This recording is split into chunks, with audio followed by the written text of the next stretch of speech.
Happy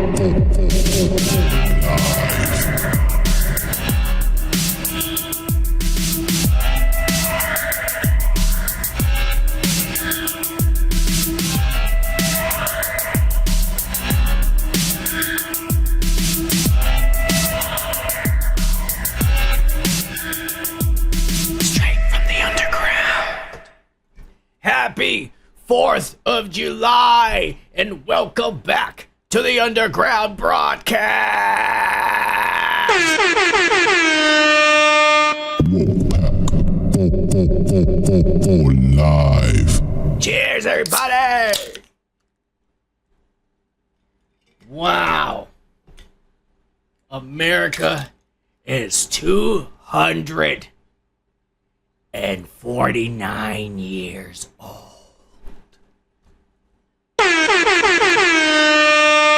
WokePack. Live. Oh yeah! And we're gonna kick it off, man. You know what happened last year? We heard gunshots. There's a new neighborhood, a new city, a new town. Who knows what's gonna happen? Thank you very much for Anthony Timmons, who hit me up on social media. He was concerned about the Son of Man because of the floods and shit. But don't worry. Those floods are happening northwest of me. And the good thing about where I live is I'm literally up in the hill. To go down to the river, you gotta go downhill. So even if, you know, eventually I'm sure it's gonna widen. I'm good. Don't worry, folks. I'm good. Actually, the flood that happened a few weeks ago, where 16 people died, that where people died, that literally happened like blocks away from here. And I was gonna go to work that morning, and usually I drive through there. I'm not even playing. Where all those people got swept away, I drive through there. And it was raining hard, and I said, I ain't gonna work today! And I stayed home and got high and smoked weed and played video games.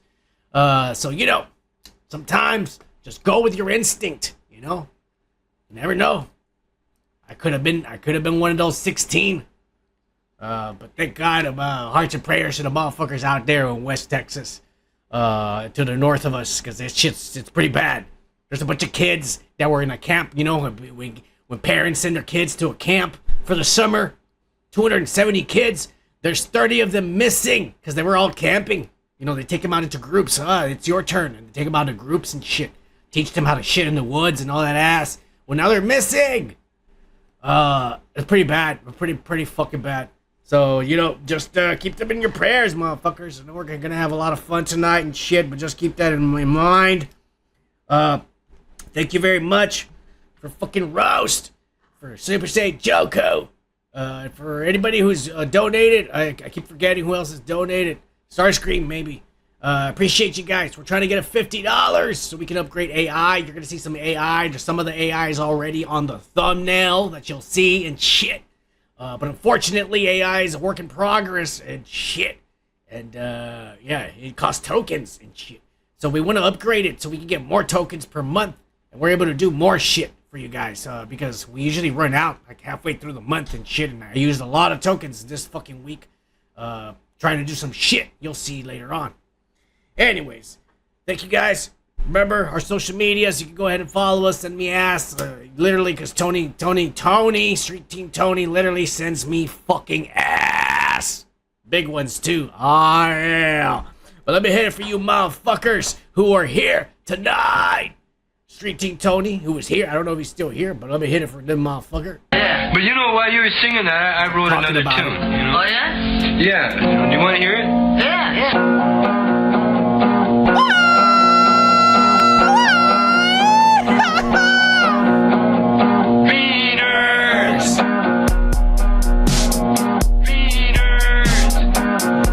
What you got that costume on for, man? You ain't no cholo, you're a culo. You ain't no cholo, you're a culo. Takes a lot of cojones to be a cholo. You ain't no goddamn cholo. Why you got that on? Why you got that costume on? Because that's all it is. For you, it's just a costume. Take it off, homie. Take it off. Cheers, Tony. And cheers to our very own Anthony Timmons. I spent 8 years trying to keep him locked up because I realized that what was living behind that boy's eyes was purely and simply a dancing clown that's been convicted of 38 murders. I'm gonna slap the shit out of you. See anything you like? See anything you like?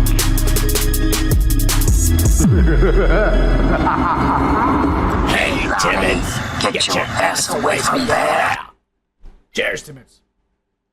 And cheers to the one and only Antaglic Roast! WokePack. Live. Sorry, Roast, don't have a shit for you, but we'll get one eventually, don't worry. Hey, and cheers to Gomer Kyle! What's your name, scumbag? Gomer Pie? Private Pile, I'm gonna give you 3 seconds to wipe that stupid-looking grin off your face, or I will gouge out your eyeballs and skull fuck you! 1, 2, 3! Shazam! Cheers, Gomer! Thank you for that. For being here. All you motherfuckers, the whole woke pack is here tonight. Happy 4th of July, everybody. But let's get this show on the road and kick it off with the motherfucking weekly political news. This is on. Hello, hello, hello. Hello, no ho. Okay. In the Ice Age, how much taxes did people pay? Richard Nixon, surprisingly, had problems. You could experience everything from a plane crashing into our trade center to a... The dark side is very powerful in Biden. That's a banana republic without the banana. I'm being indicted for you. Thanks a lot. Jesus was arrested. His gaggle of crackpot lawyers. I say sometimes to a lawyer, are you sure you want to represent me? His weight is listed 215. He looks good, and he looks hard. You'd rather let What?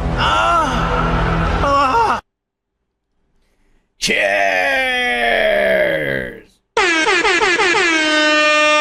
Cheers, motherfuckers. WokePack for life. Yeah. WokePack. Live. Alright. But let's get it started, motherfuckers. Unfortunately, we always get started with the disappointments of this week. But unfortunately, our top disappointment of the week does involve none other than Donald J. Trump. When Mexico sends its people, they're not sending their best. They're bringing drugs. I want to build the wall. We need the wall. But we have some bad hombres here, and we're going to get them out. We're getting them out, people. We're getting them out. Slowly. Opposition's standing in the way. It don't matter. We're getting them out. All right. This week, the eternal feud continues. None other than Elon Musk and Trump are still going at it.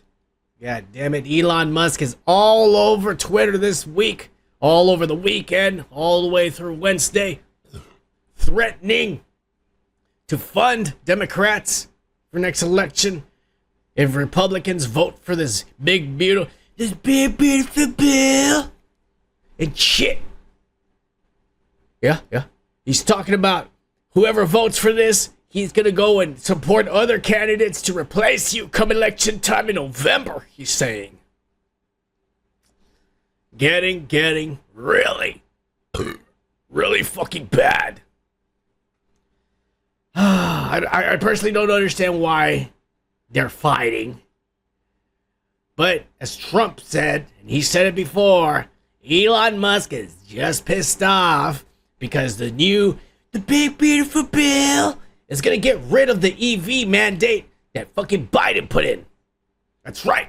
By the year 2035, everybody was going to be forced into those shitty-ass Tesla vehicles. And this motherfucker was going to be a multi-billionaire. I mean, more than what he already is. He's literally the richest man in the world. And now he's pissed. Because Trump says, we're going to drill, baby. Some of us want gas. Some of us want hybrids. Some people, pussies mostly, want electric vehicles. Choices. That's what America's all about. You have the choice to do whatever the fuck you want. You're not gonna be forced to switch to electric just because some pussy-ass, autistic, dumbass, richest man in the world and shit wants you to do it. Fuck you. Yeah. But you know what it is? The fake news. Always gotta come after Trump and instigate. And you know Trump. I mean, he's very easily, like I said, the content president is what we're gonna call him. But this guy, all you gotta do is set him up and he'll deliver. Elon Musk is ripping into this bill again. Are you concerned that Republicans are going to be swayed by Musk and his money? No, I don't think so. I think what's going to happen is Doge is going to look at Musk. And if Doge looks at Musk, we're going to save a fortune. Thank you very much, everybody. I don't think he should be playing that game with me. Mr. President, July 9th tariff guideline.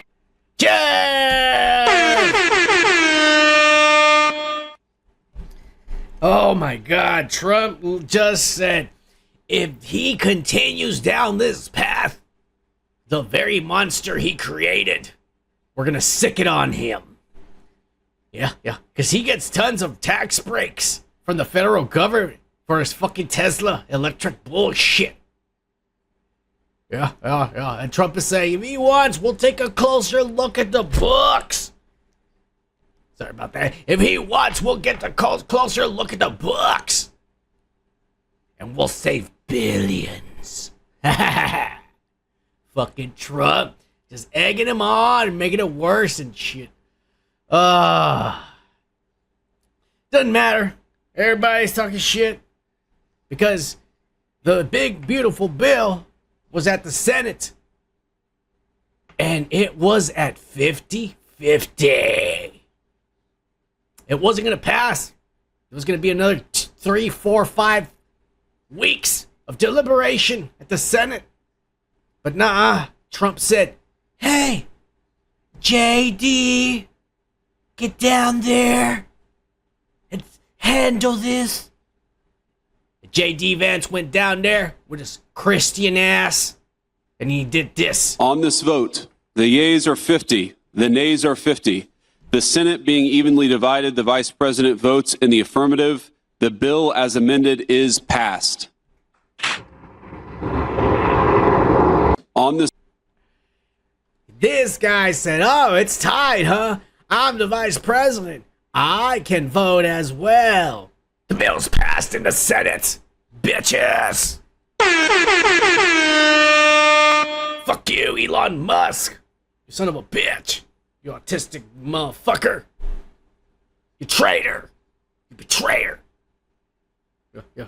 JD Vance is on it. He follows instructions. He may not like it. And I'm telling you, if you pay close attention to the videos, sometimes he doesn't agree with Trump. But he puts up with it, and he listens and takes orders. Because he knows the chain of command. He knows goddamn well. He wants to be the guy running the show someday. He's not, though. He's not. Fuck him. Well, I want Ramaswamy in there. The next 4 years, Ramaswamy's better be in there. Fuck JD Vance. Fuck JD Vance. We don't want him on the ballot. This fucking wannabe Christian son of a bitch. Anyways. He did good. He went over there and he settled this 50-50 yay nay shit. Hey, you don't need to decide. Get over there, JD, and get the job done. As your fucking initials say. God damn it. Yeah. And so the big, beautiful bill made its way to the House of Representatives. And at 5 a.m., none other than Democratic Representative Hakeem Jeffries began his 8-hour and 44 minutes long filibuster speech. This fucking idiot ran his mouth for nearly 9 hours, from 5 a.m. to nearly fucking 2 p.m. supposedly delaying and thwarting the Republican Party from passing this big, beautiful bill. Fucking dumbass. I'm not gonna show you the 8 hours of the fucking idiot ranting, but I'll show you the end of it. Donald Trump's deadline may be Independence Day. That ain't my deadline.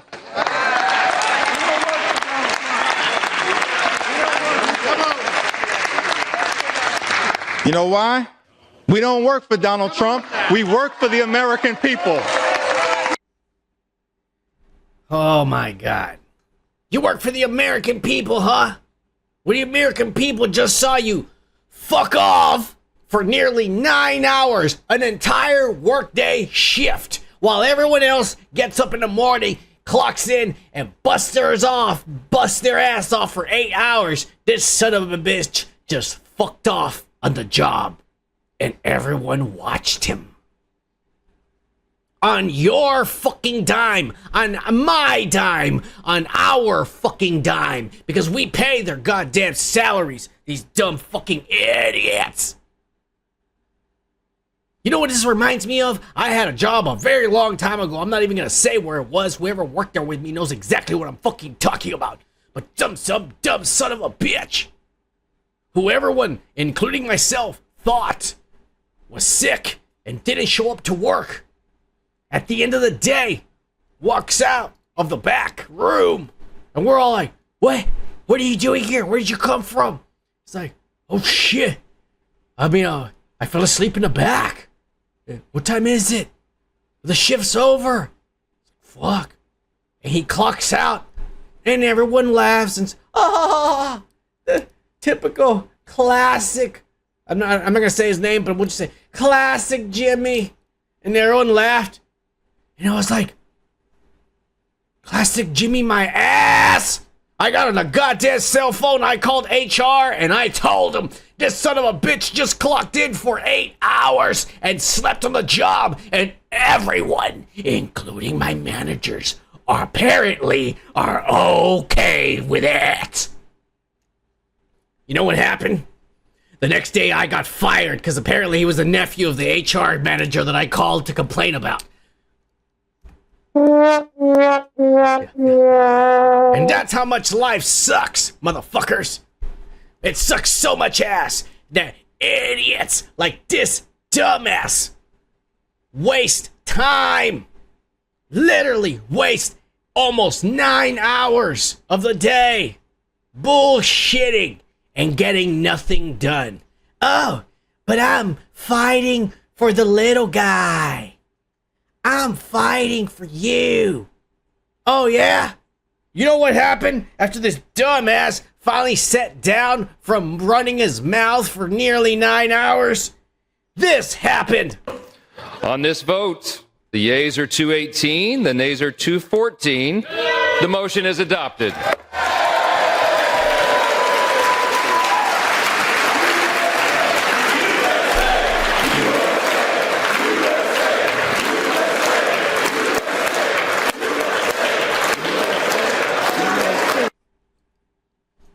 Yeah, they lost by 2 votes. You know why? Because that blonde lady and that fucking old man behind there, they were sick and tired of waiting there at fucking 10.5 hours and shit. They were hungry and sleepy and shit. And they said, you know what, I don't give a fuck. I'm gonna vote against the fucking Democrats. These dumbass here just wasted half the day. We would have been done by 9:30. We've been here since 5 a.m. This dumbass over here, he got a lot to say, apparently. Well, you know what? Your 9 fucking hours of rambling on the clock and not doing anything, not doing any work, not getting anything done. What did it achieve? Nothing. Because the bill still got passed. You fucking moron.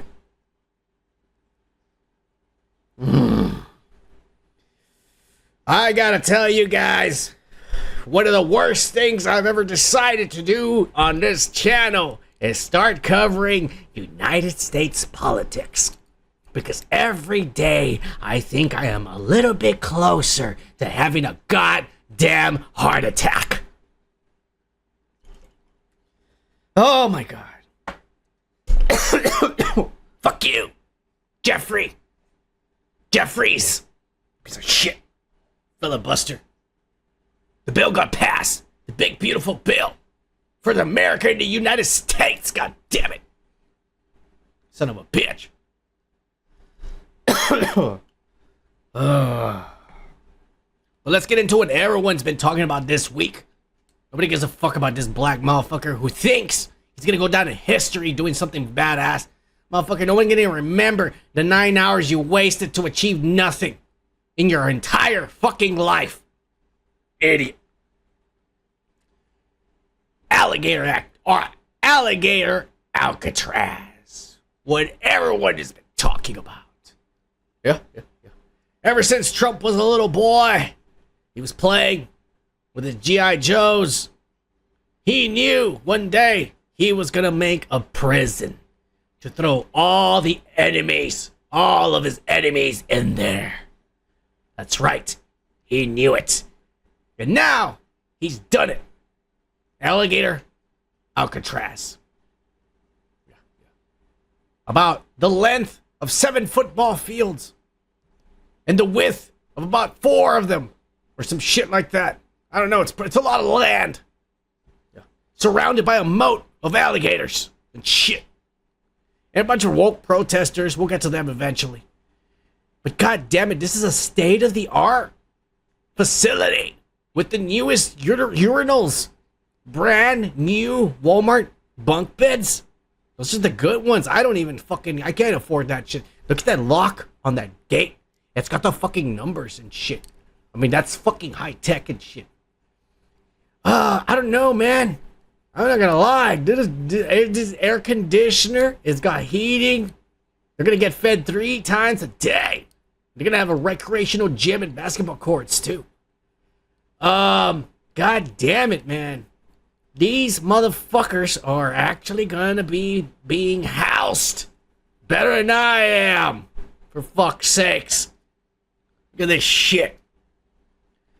I don't know what they're gonna say because I hear them all over the place. These motherfuckers, they can't shut the fuck up. Oh, son of man, how can you say that this is humane and this is not dangerous because there's wild animals and shit and mosquitoes and frogs and lizards and ass? Don't worry, motherfucker. There's frogs and lizards and ass everywhere. Just go outside. They're everywhere. All right? Don't worry about it. We're not even supposed to be here, human beings, you dumbass. The animals run the planet. Deal with it, pussy. Anyways. Yeah. Oh, they're housing illegal. This is a concentration camp. What are you talking about? I don't see any ovens. I don't see any ovens to put in the fucking bodies to burn them. There's no concentration camp, you pussies. I don't see any labs where we're gonna experiment them, dissect the twins and poke one of them to see if the other one feels it. I don't see any of that shit. I don't know why the fuck they're calling these concentration camps. It resembles nothing like a concentration camp. Dumbass. Oh, it's a man. This is gonna cost the taxpayers millions of dollars. Yeah, it is. But you know what? At least we're not going to use those millions of dollars to pay for some fucking transsexual theater play in Bolivia and shit so motherfuckers can get woke over there. We're spending it on useful shit, you idiot. You don't believe me? Here's Donald Trump explaining shit for you idiots. So we got to have this guy come out here and do this. God damn it. These people come in here, they want to go home. And they want to go home, so we immediately send them home.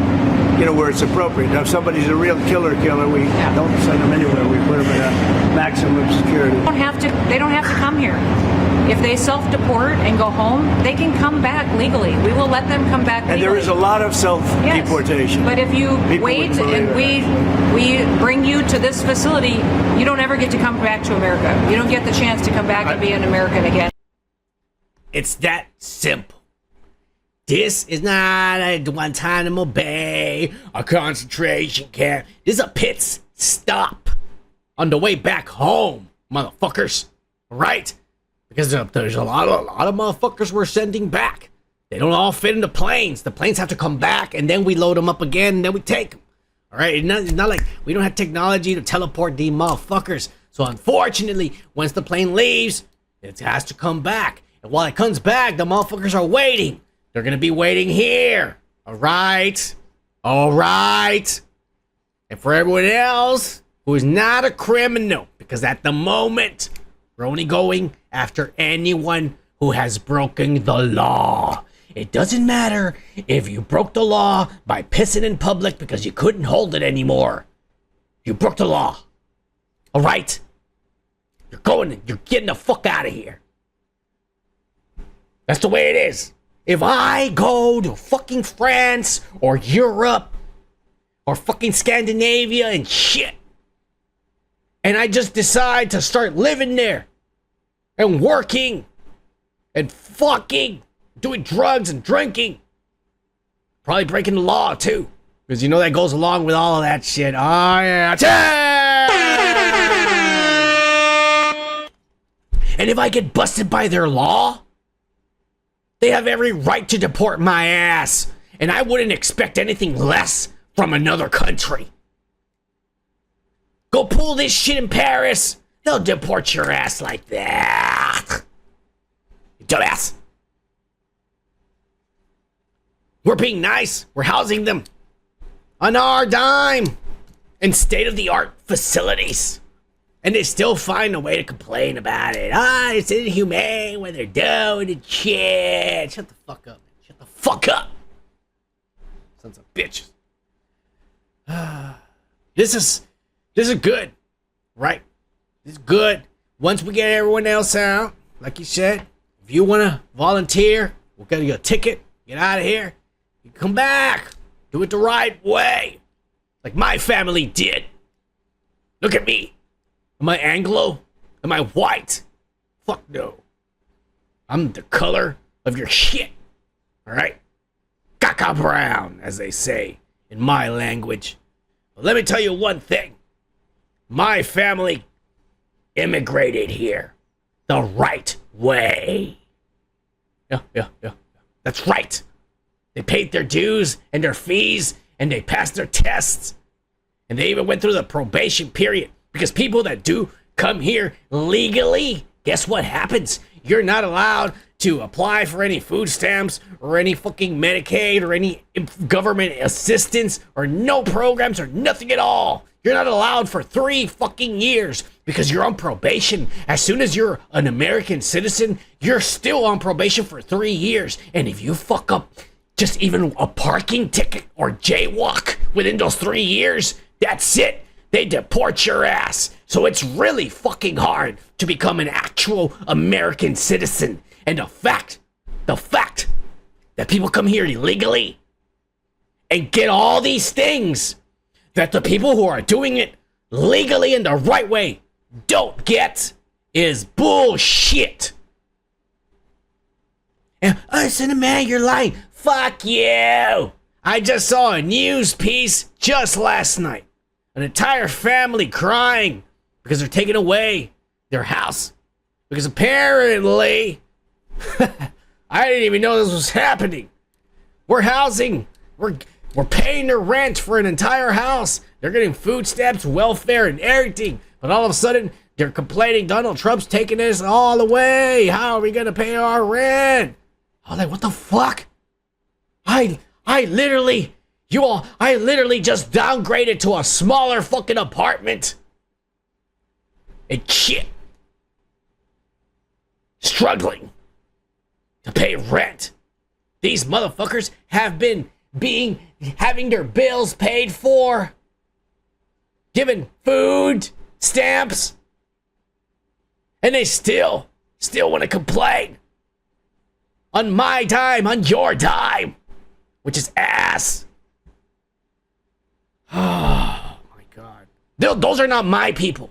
My people, my family did it the right way. They're American citizens and they proudly celebrate the 4th of July. They passed the test. They went through their probation periods.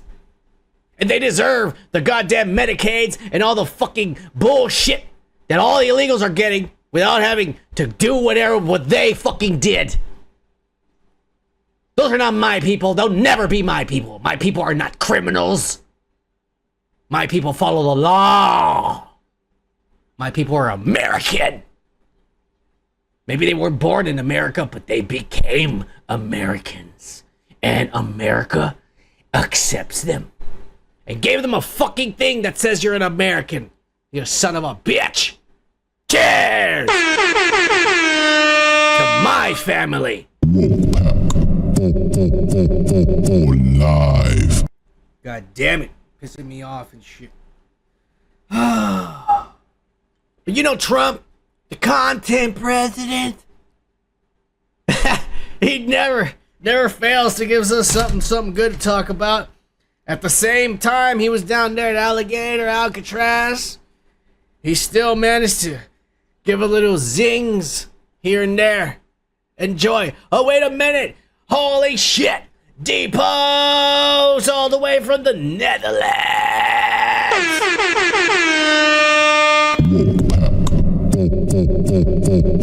Live. I'm not even gonna use a straw with you, Depost. Oh, yeah.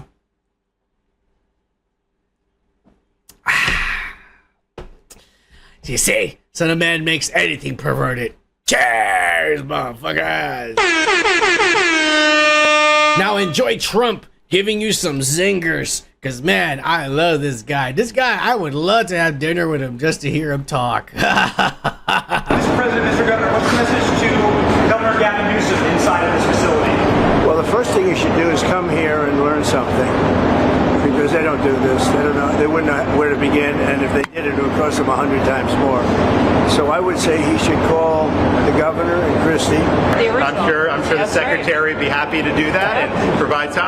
My sense is he's probably not going to bite on that. But I don't know that they'd be able to come in at cost because they tried to do this high-speed rail. They spent like $150 billion, no tracks. We've got a privately funded rail in Florida from Miami to Orlando. It cost the taxpayers $0, and it's very successful. So a few minutes later. So it's really up to Secretary. I know has got people in the queue, and so they'll be ready to receive. I think our viewers at home should know that this is air-conditioned facility. Yes, so it is. if it even use planes from keeping it out in the hot in South Florida, that is Air conditioning. It feels good in here, to be honest. Hey, Biden wanted me in here, okay?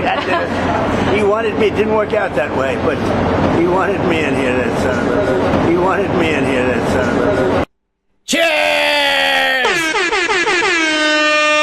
Cheers, motherfuckers. WokePack for life.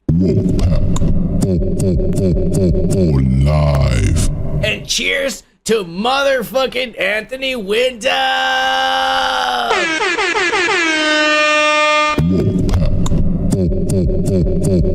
Live. Christy Noam is hot as fuck. That's one old lady I'd fucking run over fucking over and over again, actually. Cheers, everybody. I don't know why Trump chose her. This is a weird choice. I'm gonna choose the sexy minx to be Homeland Security. Cheers, fucking Trump. Fucking Trump, man. That's where we go.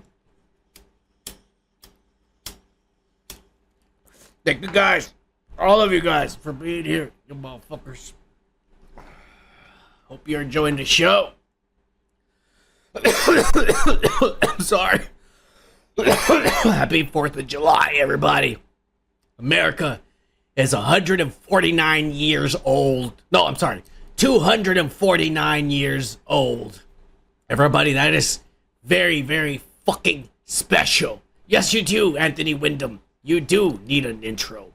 And so does Roast. Don't worry. You motherfuckers, I need to know more about you, motherfuckers. You just show up on more of some of the Discord streams or some of the wrestling stuff. Get to know you guys. I'll fucking learn more. Make more intros. But let's keep this going. We had a whole night of ass for you motherfuckers.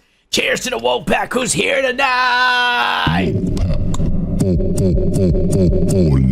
If y'all don't know it, you better learn it. WokePack for life. Oh yeah, just like Blood in, Blood out, fucking with Miklo. You know what it is, motherfucker. Oh yeah, cheers. All right, let's keep it going. Let's keep going. You know goddamn well that Trump could not have built this beautiful fucking prison without a little opposition from the goddamn left. Move, ICE! Get out the way! Get out the way out of our Everglades! Move, ICE! Get out the way! Get out the way out of our Everglades! Move, ICE! Get out the way! Get out the way out of our Everglades! Move, ICE! Get out the way! Get out the way out of our Everglades! Lame as fuck. Let's do this again. Move, ICE! Get out the way! Get out the way out of our Everglades! Move, ICE! Get out the way! Get out of our Everglades! Move.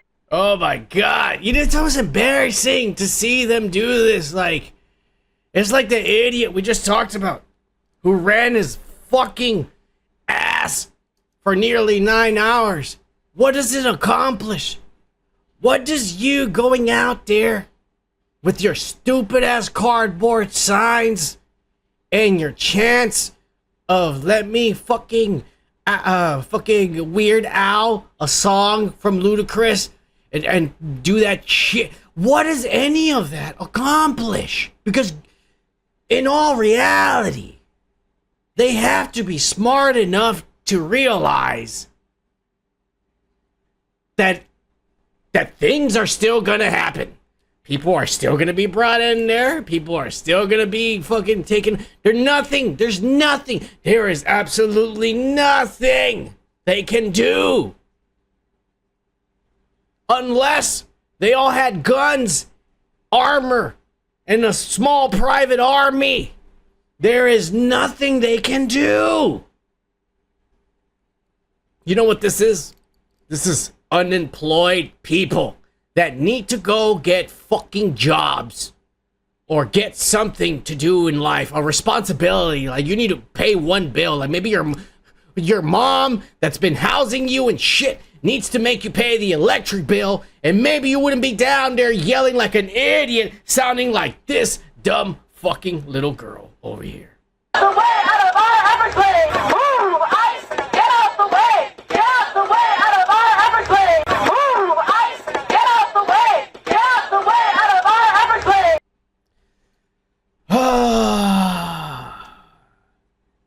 It's embarrassing, man.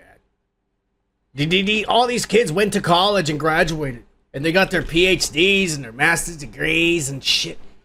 And they never went out to make America better. They never went out to get a job and change the world. This is what they're doing with their time. Nothing. This is the equivalent of nothing. This does nothing for your cause. I already told you, the only thing that would actually help your cause is if you had guns and a small army and you actually went down there and took them all out. But you're not going to do that. And you don't have that. So it's pointless and a waste of time. But the thing is, like I said, they have all the time in the world because they don't have jobs. They're not like you and I. They don't have kids. They don't have to pay a single fucking bill because they still live at home in their mom's fucking basement doing shit like this.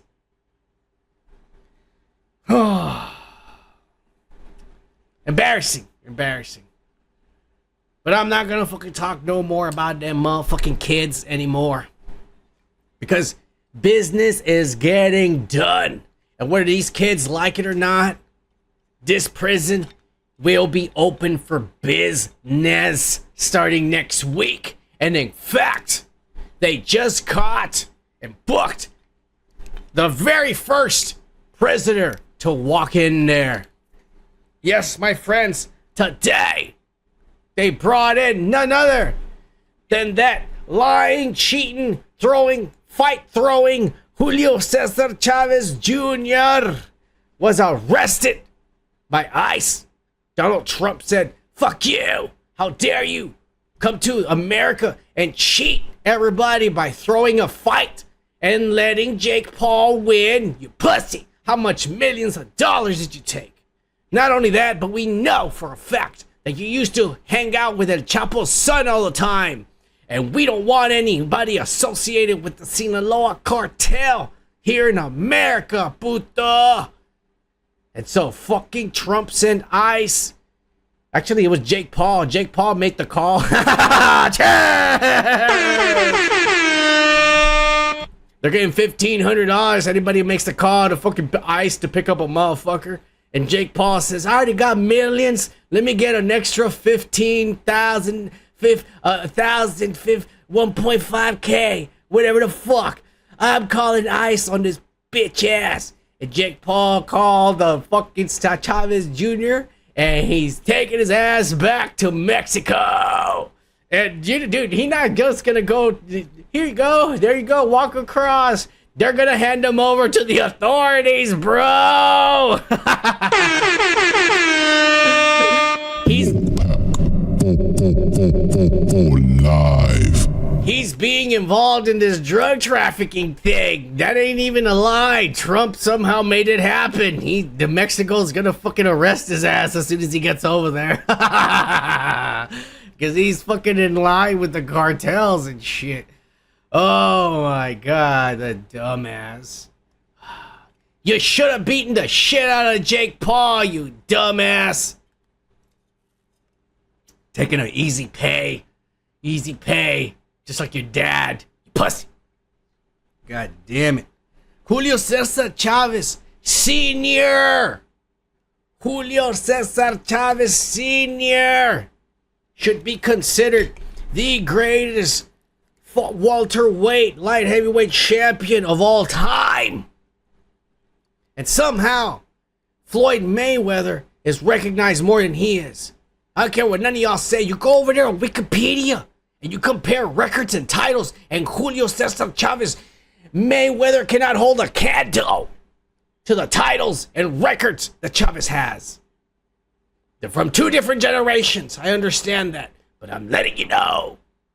He couldn't hold a candle to him. Doesn't even have the amount of belts or records that Chavez Sr. has. But this pussy's an embarrassment. Anyways. Yeah, Junior couldn't fight his way out of a paper bag. I'm with you on that one, Tony. I'm glad Trump got that son of a bitch out of there. But I'm done talking about motherfucking Trump. We're gonna cheers to this son of a bitch. One more time. Cheers, Trump. Cheers, motherfuckers. WokePack for life. And we're done with the weekly political news.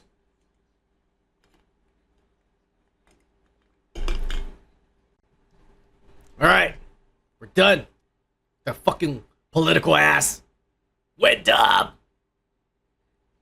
Now we're gonna start with the weekly pop culture breakdown.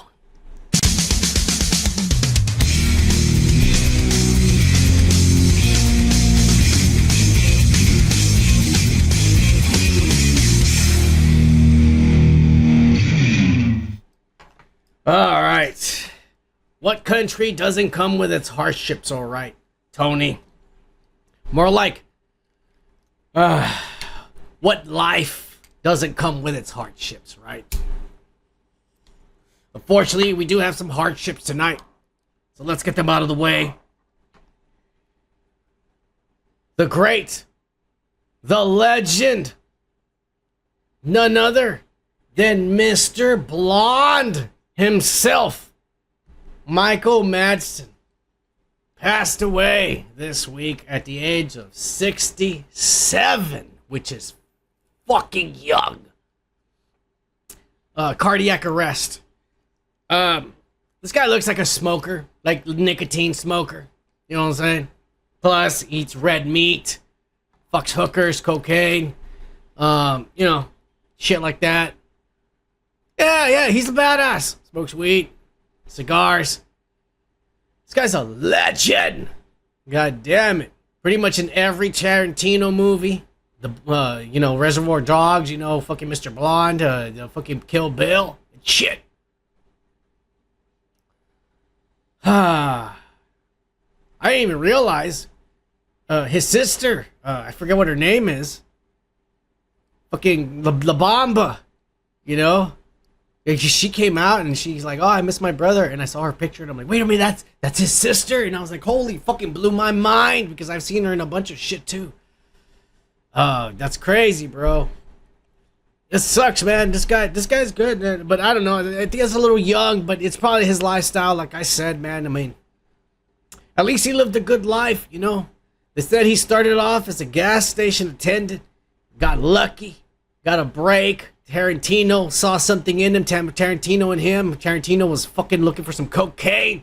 He went into a gas station at night. This guy was a gas station attendant. He's like, what you looking for? And Tarantino's like, you know, some of that white lady, man. You know what I'm saying? You got any of that shit? You know? This guy's like, yeah, come this way. Took him back there, and they became instant friends. A friendship for a lifetime, right there. The Tarantino put him in a movie, and the rest is history. Oh man, Tom Sizemore. He. You know what? Him and Tom Sizemore, they do favor the face. And you know what? Some of the acting shit they do, they kind of sound like them. You're right, Tom Sizemore. Didn't he pass away too? Sizemore's gone as well. God rest his soul, with a fucking pervert. Anyways, we're gonna miss this guy. You know, 67 is pretty young for a guy, for a male. But oh well, it is what it is. Peace out, Michael Madsen. You will be missed. Unfortunately, we did lose another actor, and this was just coming out today. But none other than Julian McMahon. Our very... Well, no, the second Doctor Doom. There was actually another Doctor Doom from a shitty movie that never released, thank God. Our second Doctor Doom, and probably the best one, to be honest with you, because Tony Stark, we don't know what kind of a version he's gonna be. Shit. But this guy just passed away today. 56, which is even younger. Younger than Michael Madsen we just talked about. 56 of cancer, bro. God damn it. It's a sad day for people. Personally, not me. I don't know them. No, they're not related to me. But you know what? I do feel for their families. And you know, it's always sad when somebody goes away. You're never ever gonna see them again. When you think about it, it is really sad. It is really sad. But were they really even there to begin with? One day far from today, you're all gonna find out that it was all just in your head the whole time. There would be no suffering and no pain. But until that day comes, we will miss those who leave us too soon. Cheers.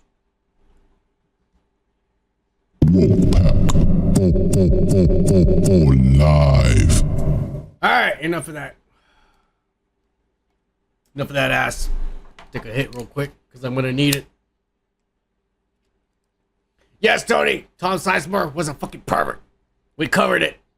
We covered it the day he died. He was both. That was back then when we had a podcast with another dumbass. He who should not be named, I hate you. God damn it, Tony. Why do you always have to remind me of that idiot? Anyway. Yeah, back then, Sizemore was on the downer news and on the pervert news on the same day. Oh, yeah. Fuck that guy. Anyways, we're moving on. Unfortunately, god damn it, this doesn't end. This is why I keep smoking, you all. We're talking about tragedies. God damn it. A tragedy happened today. Because none other than that pitiful feral outcast. That's right. Gollum's grandmother herself, Kathy Griffin, stepped outside to fucking curse everyone with her fucking receding hairline.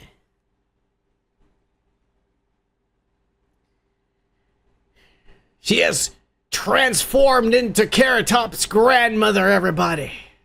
God damn it. I don't even have a sound. Didn't have a failure.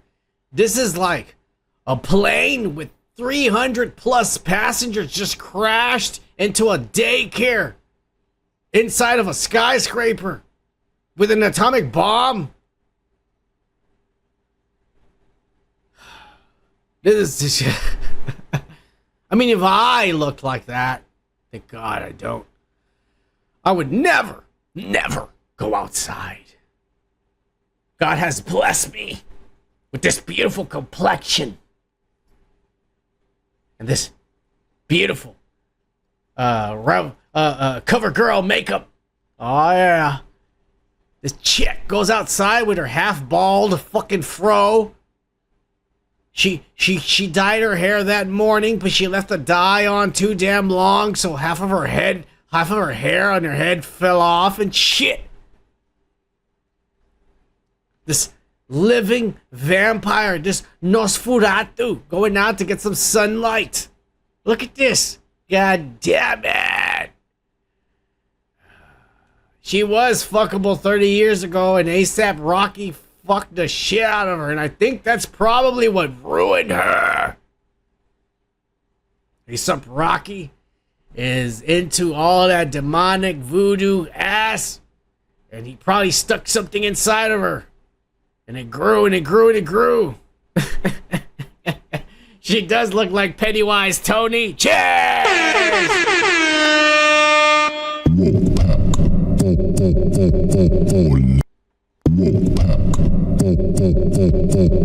Live. Oh my God, man, like, and then the sad part about it is how irrelevant and out of touch are you that you go out in public looking like this, but then you wear a shirt that has your name on it from like this tour you did? Shut the fuck up. Now I can use one of these sound effects. Yeah. You idiot. It's lame as fuck. I would never wear a Son of Man shirt. You know what I'm saying? I would never wear a Son of Man shirt. You dumbass wearing a Kathy Griffin shirt. What a loser.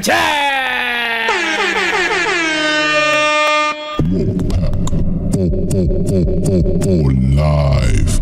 Y'all better wear Son of Man shirts, motherfuckers, if I ever make them. I don't know. They're expensive. Back in the day, we have money. We don't have money like we did back in the day. Shit. Cheers, everybody. Alright, enough about Gollum over here starring in the next Lord of the Rings movie. We're not gonna talk about fucking tragedies anymore. What? God damn it. We are gonna talk about tragedies. And this time, it's tragedies of the heart. God damn it, it's celebrity breakup season. And Katy Perry and Orlando Bloom, after 9 years of being engaged and giving birth to a child, because he came inside of her before he married her officially. Nice one. Decided to call it quits. Yeah.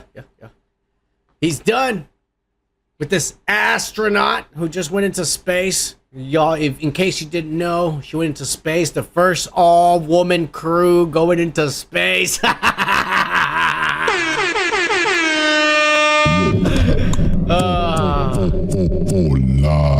I don't think we had taken a break from the broadcast when that ass happened, but damn, I was laughing my ass off here at home. I think Orlando Bloom finally had enough and said, you know what? I think I would like to wake up in the morning and actually have an intelligent conversation with a competent adult, because I am living with 2 fucking newborns. This idiot's over here drooling on herself, shitting in her diapers, and then going goo-goo and gaga and shit and dancing around in 1 foot and falling and hitting her head. And I'm talking about Katy Perry, not the baby, in case you didn't know, you dumbasses. God damn it. But this is a breakup. And unfortunately, Katy Perry is a performer. And she doesn't give a fuck if you go see her or not. She's gonna go perform every day. She give a fuck if it's outdated and lame and choreographing. The choreographing looks like it was done by like Joey from Friends and shit when he does that fucking the tap fingers and shit. You know what I'm saying? That's what it looks like. She don't give a fuck.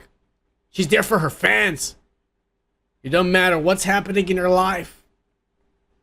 Unfortunately, she is human. I've been told. I have my theories. She is human. Possibly possessed. And every once in a while, the demon doesn't have a hold. And the human emotions come out.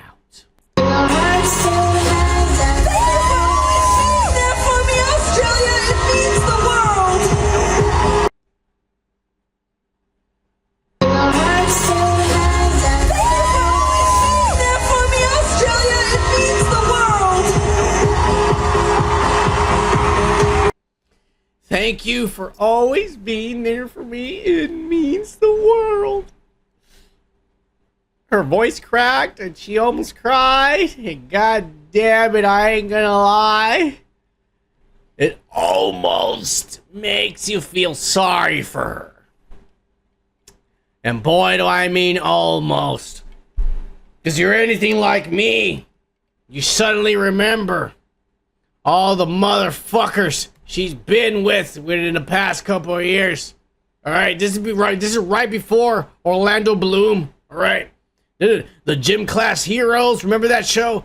Take that music, the video. Take a look at my girlfriend, 'cause she's the only one I got. She's not much of a girlfriend. Yeah. Remember that shit? She was in that video because she was dating this son of a bitch sucking his cock. Oh, it's different when I'm looking at the screen, alright? It's backwards. Yeah. But that wasn't enough because she broke up with him because she started getting a little famous and shit.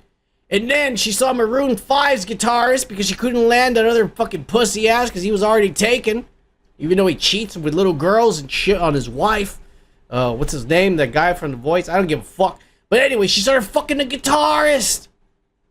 Yeah, she did. She started fucking the guitarist. And then she lives with Russell Brand. And I think they got married. And Russell Brand and all these guys, you know, like they didn't leave her and shit. You know what I'm saying? John Mayer was a John Mayer fucks it. John Mayer is like a bigger slut than Diddy, is all I'm gonna say. If I ever fucking wake up in somebody's subconscious like that movie, being John Malkovich, I want to be John Mayer. Because this motherfucker gets pussy like you have no idea. I swear to God. Anyways. And then right before Orlando Bloom, she was fucking Diplo. Probably high on ecstasy and crack and who knows what other drugs. And this guy was ramming it into her with that fucking sick ass fuck body. Look at Diplo. That son of a bitch. I'm halfway through my life and I'm still trying to get that body, for fuck's sakes.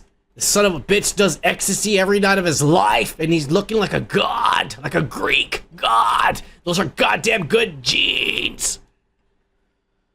Yeah.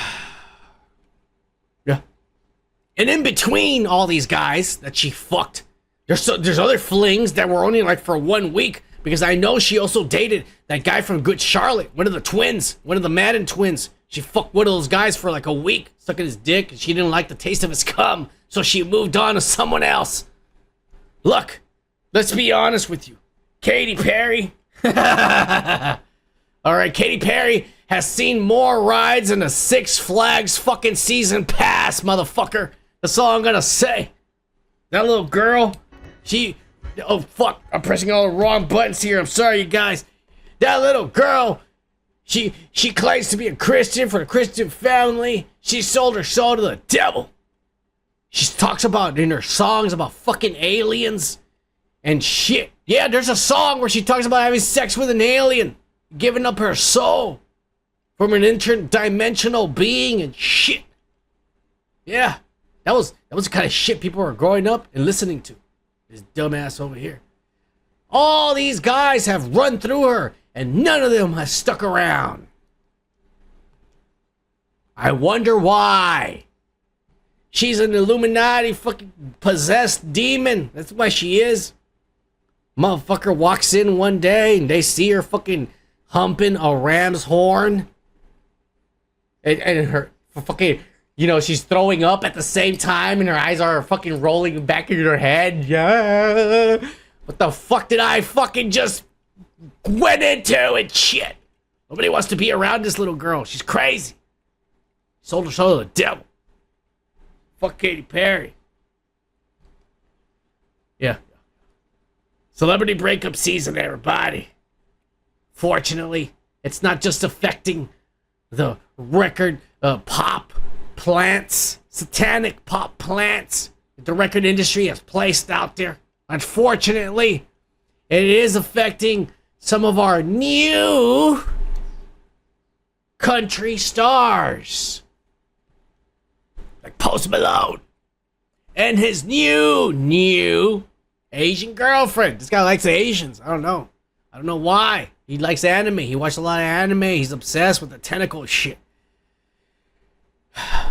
Chrissy Lee, because she's Asian. So I'm sorry, I'm not trying to be racist. It was either going to be Lee or Wang.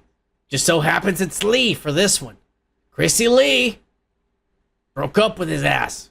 Yeah, it was the other way around. She got tired. I guess she got really famous. She realized she could make more money off OnlyFans instead of fucking this guy. There's other black guys with bigger dicks and more money.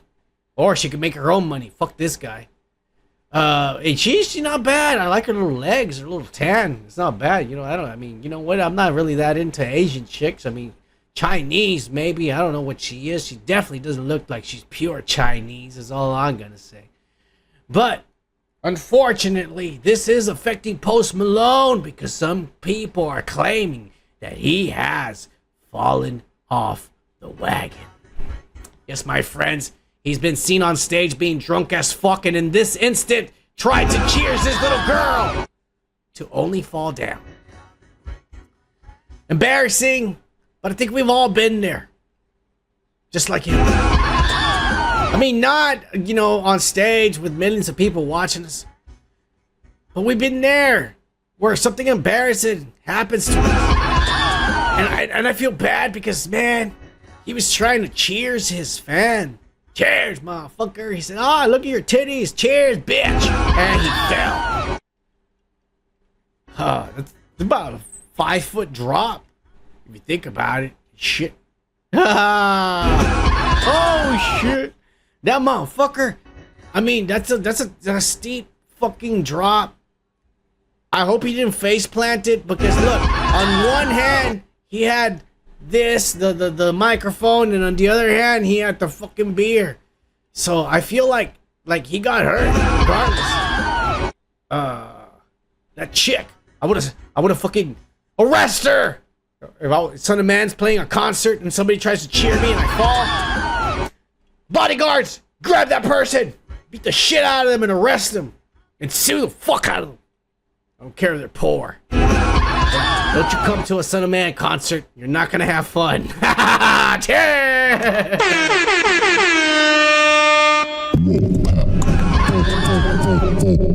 Live.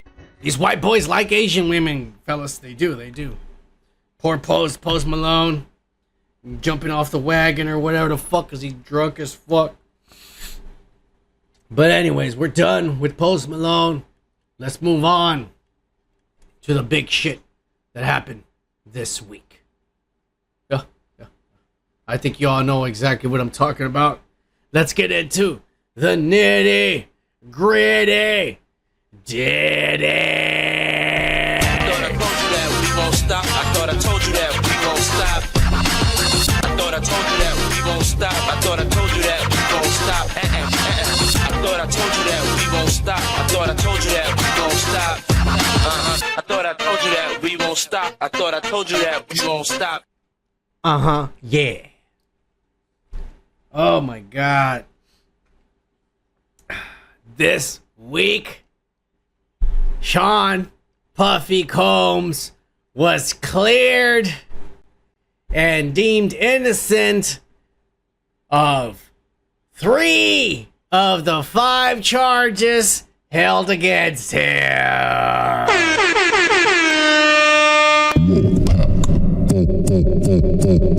Live. I thought I told you that we won't stop. I thought I told you that we won't stop. I thought I told you that we won't stop. I thought I told you that we won't stop. I thought I told you that we won't stop. I thought I told you that we won't stop. I thought I told you that we won't stop. I thought I told you that we won't stop. Yeah. And this guy was happy as fuck. Because the main one that would have given him life in prison, which is racketeering, the RICO charge, was found not guilty. He was found not guilty of prostituting Cassie, because obviously she went along with it. She liked the dick. Oh yeah. He was found not guilty of prostituting Jane, aka Daphne Joy, 50 Cent's ex-baby mama. Oh yeah, because she was into loving that dick. Not guilty of those 3 charges. He was, unfortunately, for him, found guilty of transportation of prostitution for Cassie and for Jane, because he did transport prostitutes, escorts, male escorts, across state lines, across countries to other countries, just to partake in orgies and fuck the shit out of his girlfriends. Or just, just masturbate in front of him. Or I don't know. He just, all the shit we talked about for the past 2 months. Go back and watch the videos. I'm not going to repeat all the perversions. God damn it. I'm tired of masturbating. All right? We're finally done with this. God damn it. I don't have to put up with his ass anymore. This guy was so happy. He got on the floor. They said, these are actual pictures of the drawings of the renditions of the actors or the motherfuckers who are there painting and shit. He got on the floor and he was praying and happy and begging and celebrating and shit. There was even a book there that said the art of positive thinking. This guy's all talking about fucking The Secret, and I don't know, Oprah went and talked to him. He said, I know I'm going to be not guilty. I know I'm going to be not guilty. I know I'm going to be not guilty. Motherfucker, you didn't think hard enough, because only 3 out of the fucking 5, you pussy. Yeah.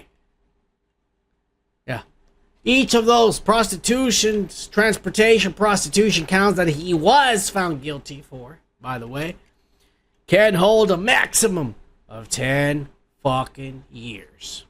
So that could be a total of 20 years. But that's the whole if thing and blah, blah, blah. Little things there, asterisks and shit like that. So let's just say that Diddy was extremely happy and he said, we did it, folks. It's over. And right away, his fucking defense was asking for bail. Sean Puffy Combs, Your Honor, is willing to pay millions of dollars to be let home. To go to Los Angeles, 4th of July, there's an orgy and a 2-star island waiting for him. LeBron James, Jay-Z, Beyonce, Kanye and his wife, and a bunch of other fucking sick, demented motherfuckers are going to be there waiting. Kamala Khan, too. Shit. Joe Biden might be there, but he's not conscious. They're just rolling him around in a wheelchair like an idiot. But, Your Honor, And then he want to fly him to New York and have another party over there. But those are the only two places, just Florida and New York. And Mr. Combs is a celebrity and a well-known, renowned entrepreneur. And there is no way that he would ever try to go on the run, because that's just stupid, Your Honor. Well, Your Honor said, the judge said, I'm going to go to lunch because I'm hungry. And I'm waiting for my DoorDash of Subway and shit. The guy still hasn't gotten here. I told him he needs a PIN number. He sent me a picture. I don't know where the fuck this is. It's next to a toilet somewhere. God damn it. I gotta go look for my food. He's angry. Yeah. That piece of shit. He better answer the phone when I fucking take his food, that motherfucker. I will live it in the toilet, you son of a bitch. If you say you're gonna be there, you better be there, you piece of shit. I don't have time. Time is money when you're making orders, Your Honor. So Your Honor left to go look for his food. That piece of shit. He deserved it. Anyways, went to go look for his food.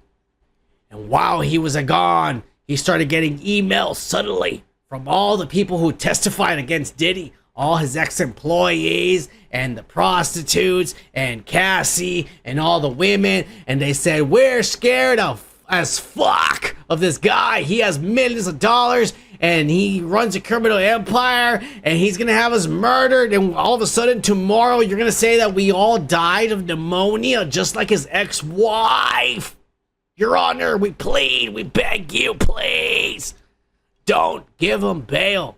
Keep him in jail.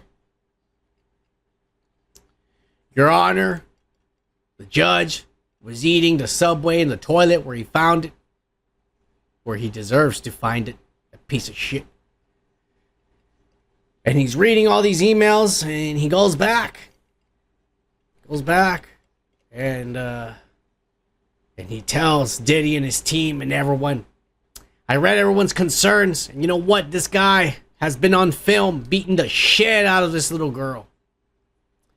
And he's been known to have a lot of money and threaten people of his life. And he could be a danger to anybody. So until I decide what his sentence will be, this motherfucker is going to jail.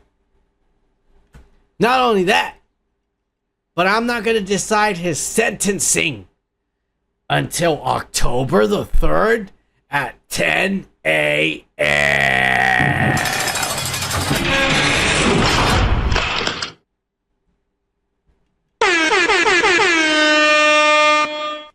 WokePack. Live. Fuck you, Diddy. You're still in jail, you piece of shit. The judge has until October to think about what he's going to sentence him. But every lawyer on the TV that I've been watching, they all say that he's already served 1 year in jail. And because of everything that's been exposed of his life and all the money he's lost and shit and a half, he'll probably get the minimum. The minimum for 2 sentences is probably going to be 2 years each. So that's a total of 4 years for 2 sentences. Now they're going to take away 1 year for the year he's already been waiting for the court date in prison. So then that's 3 years. And this motherfucker is going to get out on good behavior in 2 to 2.5 years. And that is the end of the day for Diddy.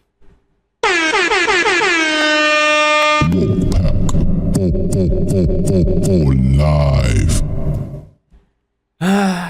Now, here's son of man's final opinion, because this is over. And I believe what these channels and these people are saying. He's probably going to get 2.5 years. 2 years. Good behavior. At the most. What the government was trying to fuck him over. The RICO charge. That he was a gang leader running a criminal empire. is absolute ass. I'm saying it right now. Justice, unfortunately, was served. And this is one of the rare occasions that justice should have been corrupted. It should have. Everybody should have voted guilty and sent his ass to jail. Because he deserves it.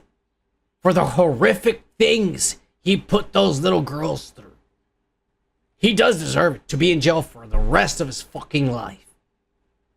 But unfortunately, for what they were trying to send him to jail for, he is innocent of.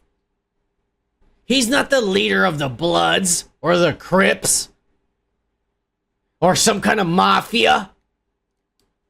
He thinks he is.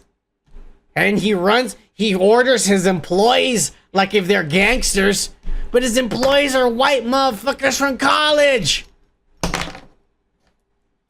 He doesn't run a criminal empire. He runs Bad Boy Records, and he pretends he's a gangster and runs Bad Boy Records like if he was running, like he was Joe Gotti running a fucking criminal empire. But he's not. He's just a pervert, a disgusting piece of shit with too much money and too much power. And unfortunately, that's not what the government was trying to nail him on. They were trying to nail him on being some kind of fucking criminal mastermind mafia guy, and he's not.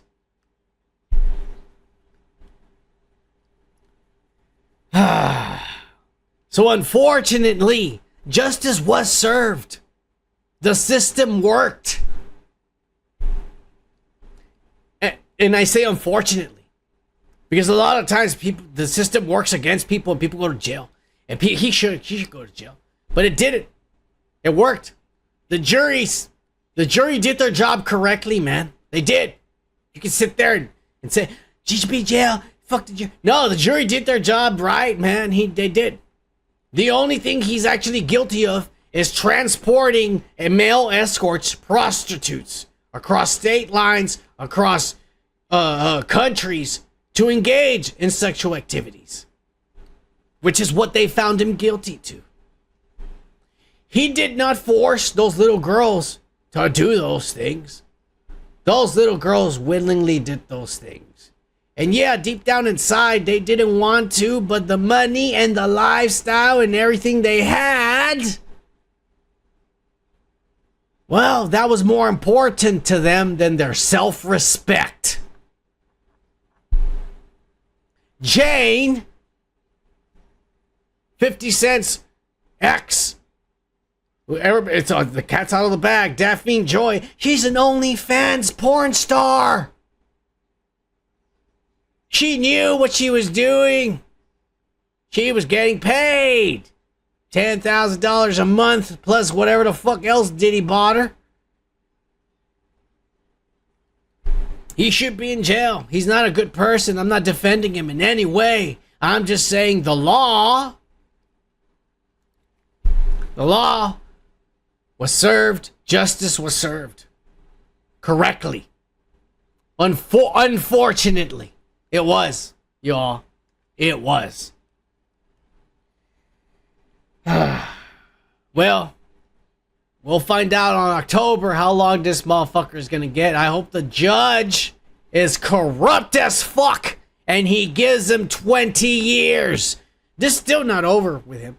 The government's done suing him. He still has like 39 lawsuits of a bunch of other people saying he drugged and raped him and shit when they were underage. There are a lot of people that are underage. I can't wait for those trials. He's not, his woes are not over, folks. He might still get what he deserves. He might. But the government fucked up. The government fucked up big time.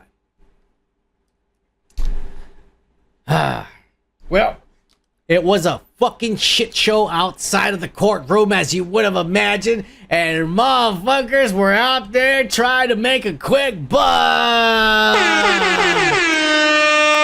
WokePack.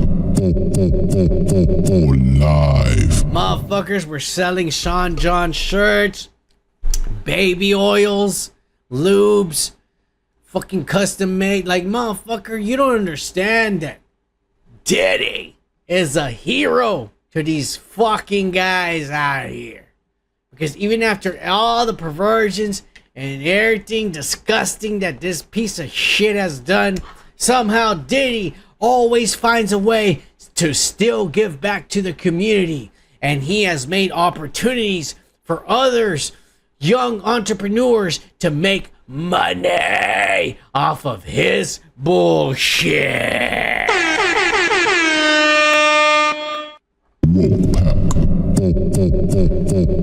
Live. Oh my god, what a shit show, man. He's already paying homeless people to be out there. But you know what it is? 50 Cent couldn't stay far behind. He posted an AI picture of himself grinning and laughing. And he said, Diddy beat the Rico. He misspelled it. He meant Rico. He put Rio. That's auto spell 50. I know what that's like, motherfucker. I don't judge you for auto spell. Google embarrasses me in front of my friends all the time, 50. So I understand. Diddy beat the Rico. That boy a bad man. He like the gay John Gotti.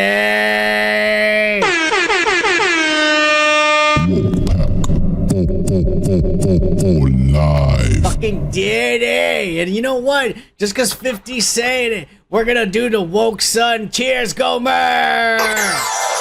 Woke son. Live. Cheers! God damn it, 50. 50 always had an upper hand ever since they sent him those pictures of Cassie getting fucked. He said, I ain't gonna be blackmailed. Diddy! Those are some nice pictures, boy! Fucking 50. Don't give a fuck about nobody. That's why I like 50. 50's the shit. But anyways. Done with Diddy. Let's hit it up with him one last time.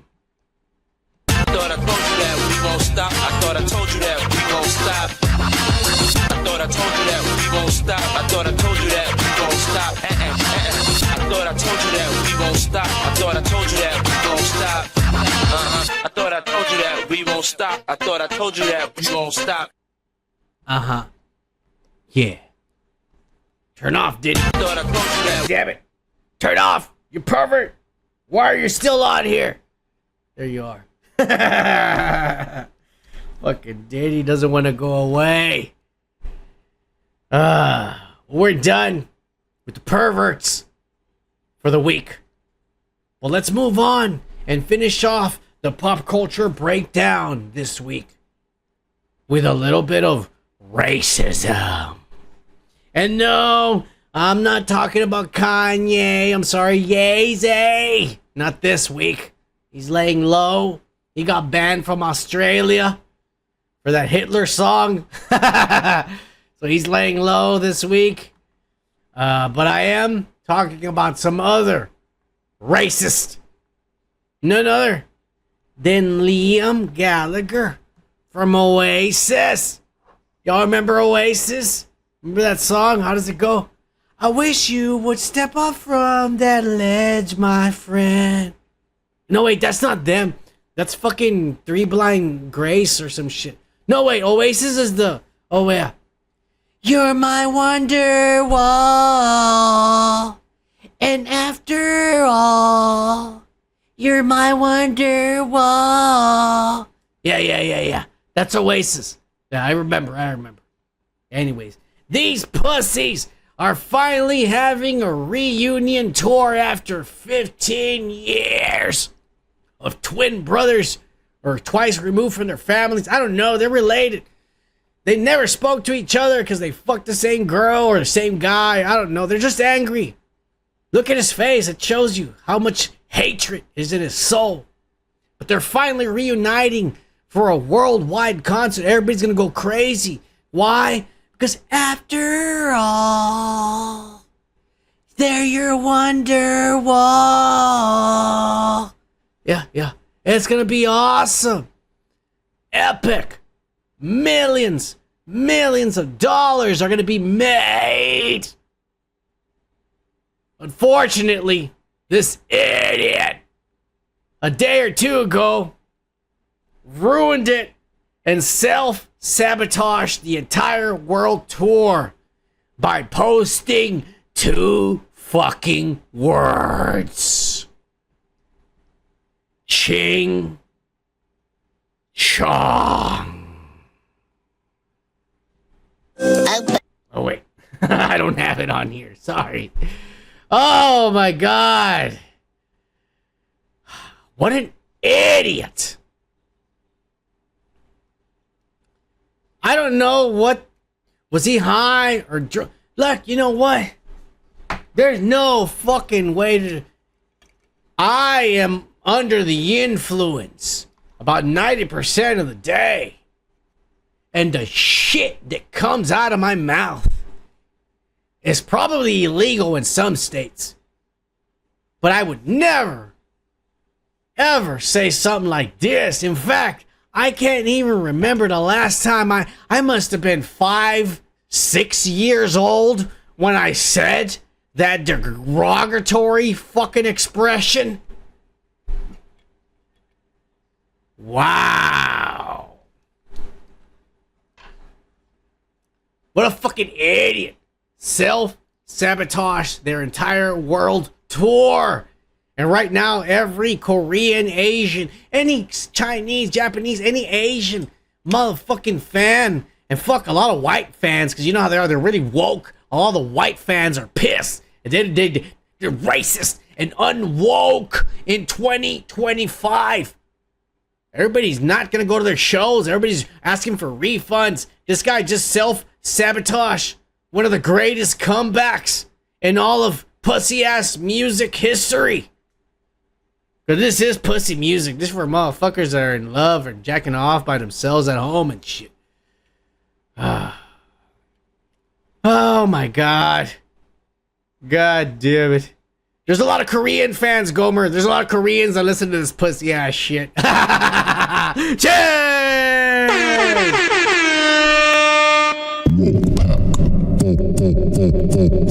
Live. But anyways, we're done with this ching chong bullshit motherfucking racist ass. I'm done with his bitch ass and the weekly pop culture breakdown. Holy fucking shit, Joker! I want to have the world's most comfortable pair of ultra soft.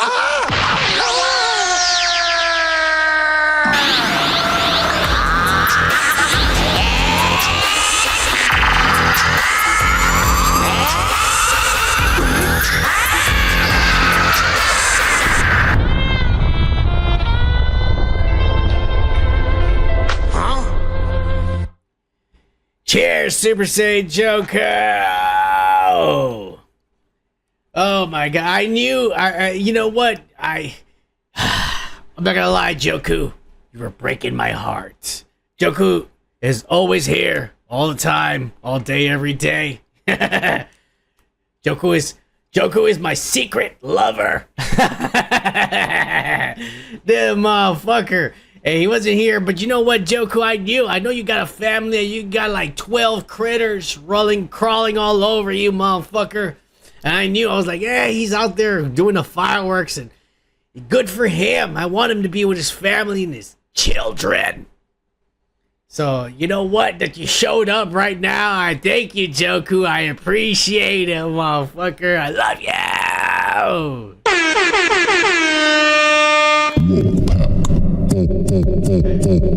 Oh my God! I knew you were gonna be with your kids. I wasn't hurt. I did, motherfuckers. You know, it's got a whole tribe to take care of. And it's 4th of July. He's out there making sure they don't blow themselves up and shit.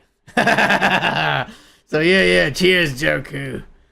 All right, guys. So thank you all for being here. The WokePack, all you motherfuckers. Gomer, Street Team Tony, Anthony Wyndham, Super Saiyan Joku, fucking Tibbets, Street Team Tony. I don't know who else is there. I'm fucking up left and right, but all the whole fucking WokePack, yeah, guys. Roast. Cheers, you guys. Thanks for being here. Live. Now let's keep it going with the weekly comic book nerd shit.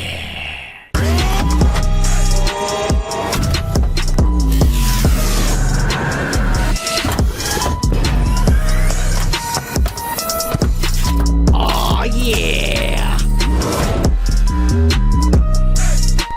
Comic book nerd shit. Oh yeah! And I know last week, we always start off with the best, man. We've been doing this every week. Starting off with the best and leading on to the ass. But last week, we had talked about how Walter Goggins was in consideration and currently in talks to be Bison. And I thought that's very interesting because this guy's good.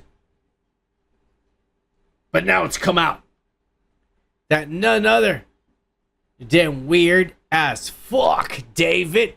That's Machalakakan. I cannot say his last name, but this weird as fuck guy has now officially been cast as M. Bison. And I think he's perfect. Live. I genuinely do think he's perfect. Press the wrong button there. Not because he looks at his face. And I was like, well, he's not big enough to be Bison. But the guy they chose to be Ryu is not big. He's lean. He's the guy who played what was that? Fucking not Storm Shadow. What's the other one guy called? Snake Eyes. He's the one who plays Snake Eyes and shit. So this guy next to that thin guy who's gonna be Ryu makes more sense.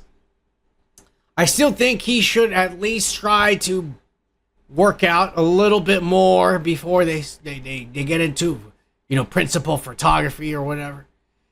But I think he's good, man. He's a good actor. I've always thought this guy's good at whatever he does. He did that weird Ant-Man where he pretended to be Russian or some shit. That shit was funny. So he could be, he's a good choice. And the fact that, he got hired is good. I've been saying all the actors they've been choosing for Street Fighter, I'm on board with each and every one they've been officially naming and shit. I've been saying it. But here's one for Gomer Kyle. Gomer Kyle, you're gonna go crazy for this. It's not official yet, but currently in talks and probably the front runner to be Colonel William Guile is Cody Rhodes, the pussy American Nightmare from WWE. And as much as I don't like Cody Rhodes, I genuinely have to say that he is goddamn fucking perfect.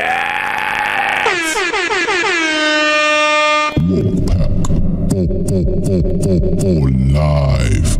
He's even got the goddamn blue eyes, bro. And whether you like it or not, Cody Rhodes respectfully looks like a goddamn wrestler should look like. He hits the gym every day. And god damn it, he's perfect to be next to Ryu. Because Ryu's not going to be big. He's not. He's the lean motherfucker. So Guile should be bigger than Ryu, just a little bit, because he's a fucking American, whatever. Look, this casting is off the charts. It's perfect. I may not like some of the actors, but just I'm like, yes, I'm for it because it's perfect. God damn it. I am thrilled. This isn't, Cody is not official. Like I said, we thought Walter Goggins last week, and now we know Walter Goggins is not going to be. It's going to be this other weirdo. for sure. But I'm happy with it.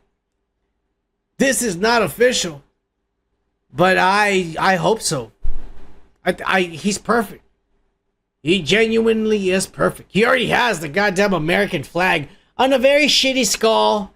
I mean, he could have gone to a professional tattoo artist to get that done, but I guess he had his uncle do it. Just released from prison or whatever. It looks really shitty. One of the shittiest tattoos somebody with money could ever get. But yeah. Look. I'm very, very excited for the Street Fighter movie. Just based on the casting alone. I hope we get a trailer. They haven't started filming. As soon as they start filming, you know there's going to be leaked photos. And we're going to be showing them here.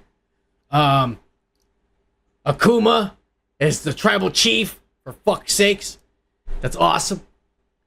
Ryu is going to be Snake Eyes from the G.I. Joe. Ken, which I don't like, is going to be the Atom from the Black Adam movie. The Black Adam movie had, you know how there's an Ant-Man, the guy who grows big or small? That's going to be Ken. Some kind of Puerto Rican guy. Doesn't make any sense. Ken's supposed to be blonde and white. It could be some Puerto Rican guy. But you know what? We'll see what he does. We'll see. His hair is at least the same way. Maybe they can dye his hair blonde and it'll be more believable. Bleach his skin a little. Tell him, don't go outside in the sun for the next 5 months until we start filming. Maybe that'll help. Deprive that piece of shit of melatonin is what I'm trying to say. Right? Chun-Li is a little girl with no thighs, no titties, no big ass, nothing like that. She's cute and hot. We'll see how that goes. Dan, the dumbass, is gonna be the fucking Andrew Schultz. Blanca, Carlos Blanca is gonna be fucking Jason Momoa, his dumbass, which is perfect. He's a big guy growling. It's perfect for Jason Momoa. So yeah. We'll see how this goes, man. I'm excited just with the casting alone. But Street Fighter is one of those things, like I said, I'm excited about. We'll see how that shit goes. But let's keep it going with some more good news. Because thank God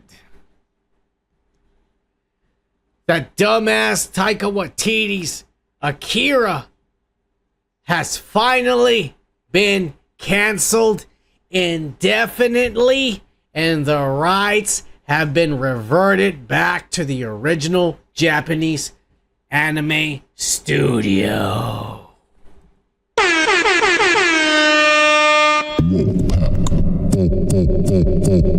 Live. Ever since they announced, maybe 10 years ago, that Warner Brothers had fucking gotten a hold of the Akira live action rights, I was worried.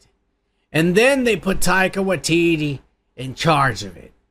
And I started having ass cancer. Probably. I haven't gotten checked, but I'm just guessing. Because that's what happens whenever the fuck I see this idiot on the screen. And this embarrassments. It's shit. Fucking dumbass. But anyways. Yes. I have been furious since I've heard this. There was even rumors that he had casted Robert Pattinson as Canada. Yes. He was gonna race swap everyone. And it gets even worse. It was no longer gonna take place in Tokyo, Japan. It was gonna take place in New York City.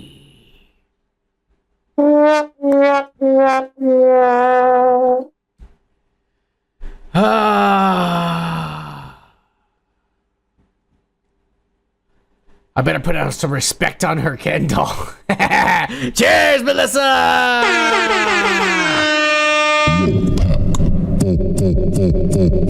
Live. I don't know if you guys ever seen Akira. Akira is one of the most amazing 1980s animated movies that have ever been conceived by a human mind. This was back in the day when they were not using CGI computers and ass. This was when it was literal frame by frame, drawing by drawing, like that. Drawing a page, going back and forth, going back, making slowly, page by page. This is one of the greatest fucking animated masterpieces that's ever been conceived by humans ever. Go and watch it if you've never have. The story's a little confusing, but it's just beautiful to look at. And if you watch the new Blu-ray, digitally enhanced, whatever, it's even more amazing. It's even more amazing because obviously they use technology and CGI to enhance everything and make it look more modern. It's still the same movie, just with a layer of CGI, new colors and shit. It's beautiful. But if you go back and you watch the original one, you can really appreciate how much work, effort, and time went into creating that fucking movie. And the fact that this idiot, this foreign idiot, was given the keys to do this, it infuriated me like you wouldn't even fucking believe. For fuck's sakes. Canada was gonna be Robert Pattinson instead of New Tokyo, because New Tokyo, you know what I mean? It was gonna be called New York. Fuck you! Fuck you. I am glad. This is great news. No Americans have the rights to this movie. Thank God. This is a win for all Japanese people. This is a win for all anime fans. And this is a win for just plain human beings in general. Cheers.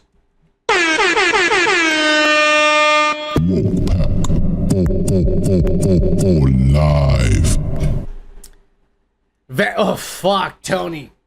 Fuck, Tony. You just said Vampire Hunter D. Vampire Hunter D is another one of those masterpieces that was done frame by frame and shit.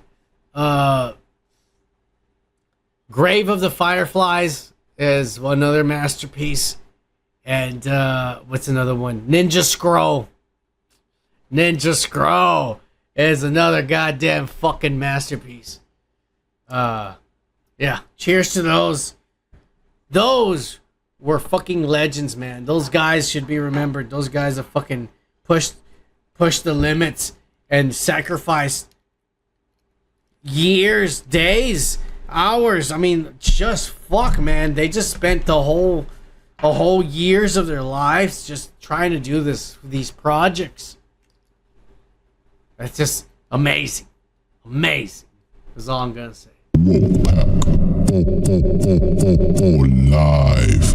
Unfortunately, there are those that are educated yet untalented, that they can't come up with masterpieces on their own. So, unfortunately, for us, people in my generation who grew up with, Spielbergs and Kubricks and legends that pushed boundaries and came up with amazing things no one's had ever seen before. Unfortunate people like me who grew up with that. We now have a generation of half-wits that their parents paid for their college educations. And yes, they have a degree and a paper that tells them that they are capable of doing the job. But unfortunately, they don't have an ounce of fucking talent in their entire fucking body to save their goddamn lives. So they have to resort to rebooting franchises. And this week, we got our first trailer for the Running Man reboots, and it sucks ass. A literal middle finger in your ass to anyone who has ever seen and enjoyed the original fucking movie with the great Arnold Schwarzenegger. Oh my God. I actually had hopes for this. I like this fucking... What's this guy's name? I don't even remember what this guy's name is. I'm sorry. I'm fucking high and drunk right now. I know his name. I just don't remember him. He came out in a Twisters movie. I like him. And I was hopeful because I love The Running Man. I love it.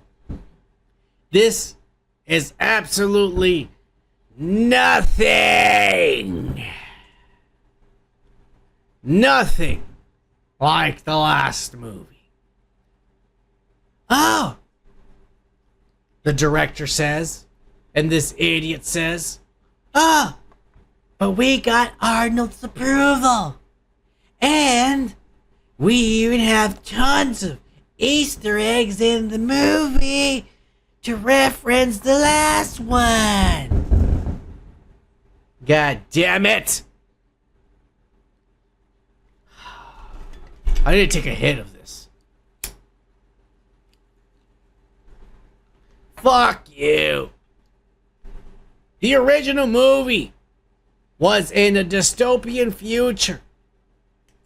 A soldier is ordered to drop bombs on a populated area with innocent civilians, and he refuses to. So, he gets arrested right on the spot, because when you're a government paid tool, if you don't follow those orders, it's called treason. So he gets arrested right, and this is Arnold, in case you don't know. So he gets arrested, and instead of going thrown to jail, because, oh yeah, and after he gets arrested, they drop the bombs in the populated area. And the government lied and said, this crazy rogue soldier is a terrorist, and he dropped the bombs when we told him not to. And so, there's a game in the dystopian future. There is a game where they on national television. It's the most popular game show on national television, and it's called The Running Man. And in there, they throw the world's most vile, dangerous criminals. They set them loose, and then they have assassins, trained assassins, to go after him. And people watch this. And these are criminals who raped and murdered children and shit like that. So people are happy to watch people get what they deserve. Shit. And so the government, because they want to keep this guy silent, they throw him in the fucking game show. And he has to survive all these assassins, at the same time find a way to clear his name because he didn't do it. That is not what this movie is at all. In this movie, this guy is in an intergender relationship with some kind of lesbian, non-binary black woman, and they have one of these foreign illegal immigrant children. And I just dropped my mouse. I'll get it later. Actually, I have to get it right now, or else we can't run the goddamn show. Fuck sakes. Anyways. He's got one of these non-binary illegal children shit working. And so now, he has to make money for his family. For his illegal family. So he doesn't know how. But in this future, there is a game that if you join the game, you get hunted down by assassins, and if you outlast the assassins, then you win the big prize of living on the east side in the big old apartment in the sky. And the government will take care of you and all your medical needs for your children. And they will legalize you and your illegal immigrant children and wives. And so this guy decides to join the show to save his dying daughter and his illegal immigrant wife. Nothing at all like the original. And by the way, this is a Stephen King novel. Nothing at all like the original book. Nothing at all like the original fucking movie. This is supposed to be a reboot of a completely different story, shoving in woke agendas about underprivileged fucking brown people being illegal in the countries they're not supposed to be in. Woke ass fuck. Woke as fuck. Oh my god. But if that's not even the worst part of the movie, no, it's not. I'm a huge Running Man movie. I saw this movie when I must have been 7 years old at my friend's house, because there's no in hell my Mexican fucking Catholic parents would have allowed me to see a movie like The Running Man. I went and saw it at my friend's house, and it was one of the greatest movies I'd ever seen in my life. God damn it. And then from then on, until I grew up enough to go buy the DVD, I had to settle for watching the TBS version that censored the entire good parts of the movie, the killings and the bad words and shit. And I had to settle for the censored version until I was old enough to go buy the DVD and finally enjoy The Running Man like I used to see it at my friend's house when I wasn't supposed to be at home and shit. God damn it. But the worst part of all of this is not that they didn't even follow the original story from the original movie, or the story from the fucking novel that Stephen King wrote. No, the worst part about it is that instead of getting a barrage of colorful, badass characters, each with their assassins, each with their own personalities and special way to assassinate somebody, no. We had a badass movie with assassins like Dynamo, who fucking used electricity, and he was singing opera, by the way. And then he would shoot electricity. That was awesome. Buzzsaw, some fucking Nazi motherfucker with a chainsaw, like Chainsaw Massacre. Which, by the way, Arnold grabbed his hands in the chainsaw and then drove it up his fucking crotch. Up him. That was awesome. God damn it, that was awesome. We had an assassin, which was the final boss, by the way. Captain Freedom, which was basically Captain America. And he was played by none other than goddamn Jesse the Body Ventura on the 4th of July, America's 149th birthday. 249 birthday, motherfuckers!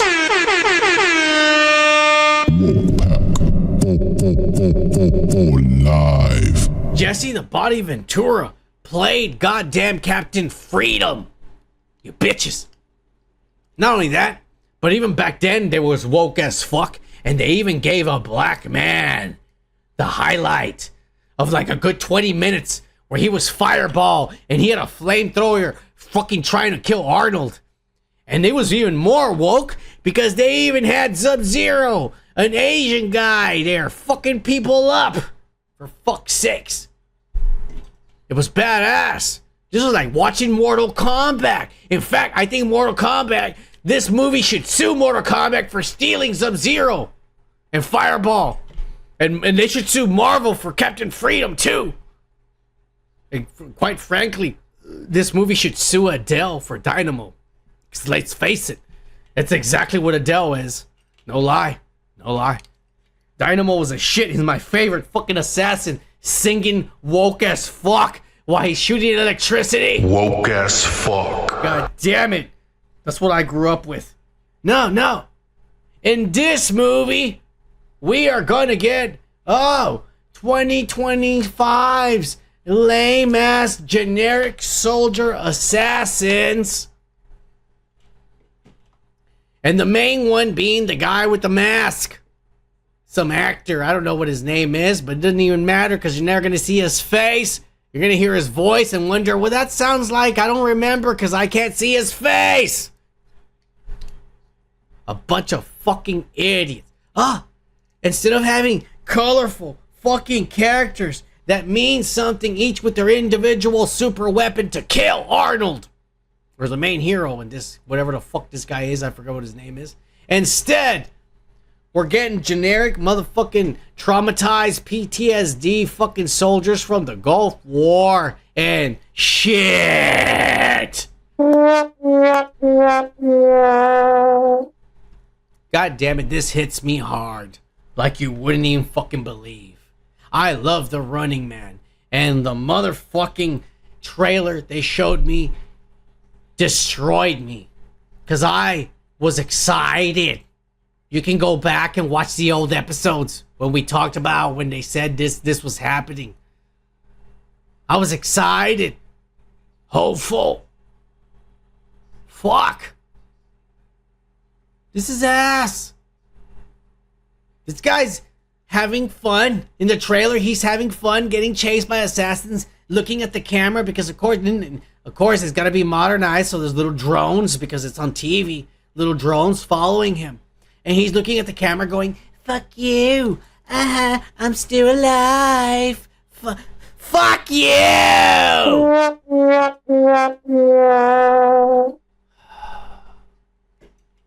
This pissed me off. I'm still pissed. Fuck you. That was a good shot. Your ass. And then going like that. Kiss my ass. Fuck you. That's so badass. And you ruined it. With the whole plot of the movie. I don't know how these actors. I am convinced that a lot of these motherfuckers.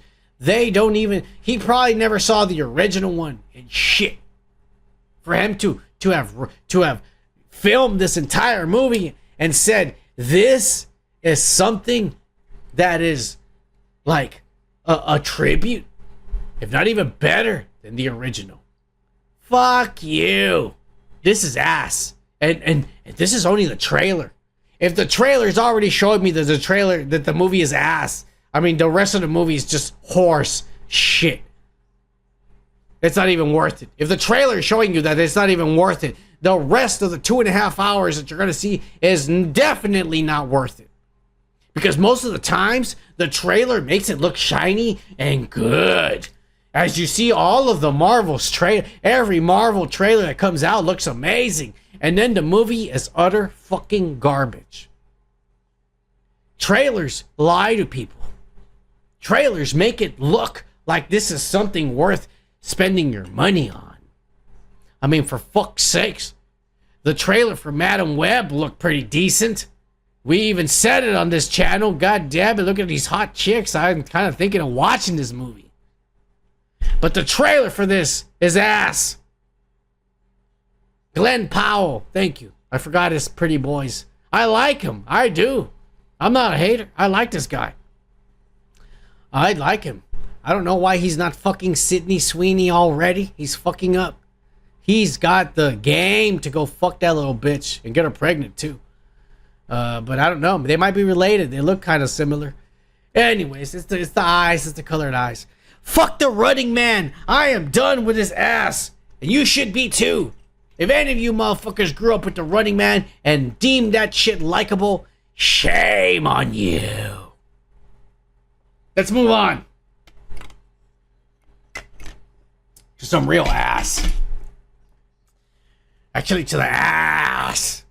Well, yeah. God damn it. There's so much ass. From here on, listen, I'm going to be honest with you guys. All right. Son of Man was raised differently than most men. All right. There's one thing my mother told me. It doesn't matter what you do in life. Doesn't matter if you don't succeed. If you don't become a rich man or a poor man or a good man or a bad man or homosexual man Or a confused man. Or maybe you want to be a woman. I don't know. These kids are fucked up nowadays. You know how it is. But my mama said, it doesn't matter what you end up being. Just make sure that in the end, you end up being one thing. And that's a goddamn honest man. I'll be quite honest with you guys, because you're watching this show and you're putting up with this. You're putting up with it. I don't know why, but you're putting up with it. I'll be honest with you.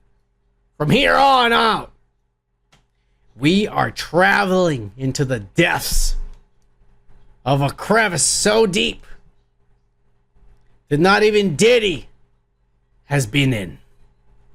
No, my friends. We're going deep into the ass of the show.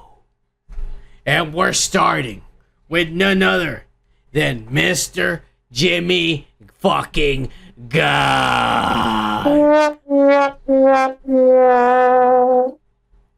The idiot that is literally not less, about a week away from being exposed as a fraud. And finally, the world will see him for what he truly is. An autistic idiot. Yes, it's going to happen. And we're literally a week away from it, my friends. Sunofman is a hater. He hates James Gunn. You're goddamn right I do. I hate this prick with every inch, ounce of my soul. God damn it. And that ain't gonna change no matter what you say. Jesus Christ himself could come down right now and touch me in the forehead, and I'm still gonna say, I hate James Gunn, motherfucker! WokePack. Live. God damn it. You wanna know why I hate him? Because he's a piece of shit. He is. He hates DC. He hates Batman. He hates Wonder Woman. And The Flash. And Aquaman. And anyone who is basically a human being in the fucking universe. He's an idiot. He likes goblins and monsters and squids and raccoons dancing on top of llamas and ass like that. A dumbass. Everybody thinks that I'm full of shit and this and that. No. This guy is a piece of shit. And his actions prove it. This week, the long anticipated, everybody's been waiting for, the final script for the Batman Part 2 was finally finished and turned in. Because Mr. James Gunn says, we're not gonna be like Marvel. You have to turn in the script, and I have to like it before you can start making the movie. So for the past 2 years, Matt Reeves has been forced to write and rewrite and rewrite and rewrite his goddamn script to fit the narrative that Jimmy Gunn has for his DCU.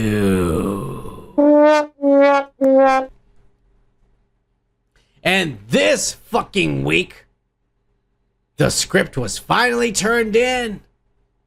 And James Gunn was too damn busy. My fingers are not busy enough because they're pressing the buttons before it's too soon, you fucking idiots. James Gunn is too goddamn busy to read the fucking script. Oh, he says in an interview, Matt finally turned in his script.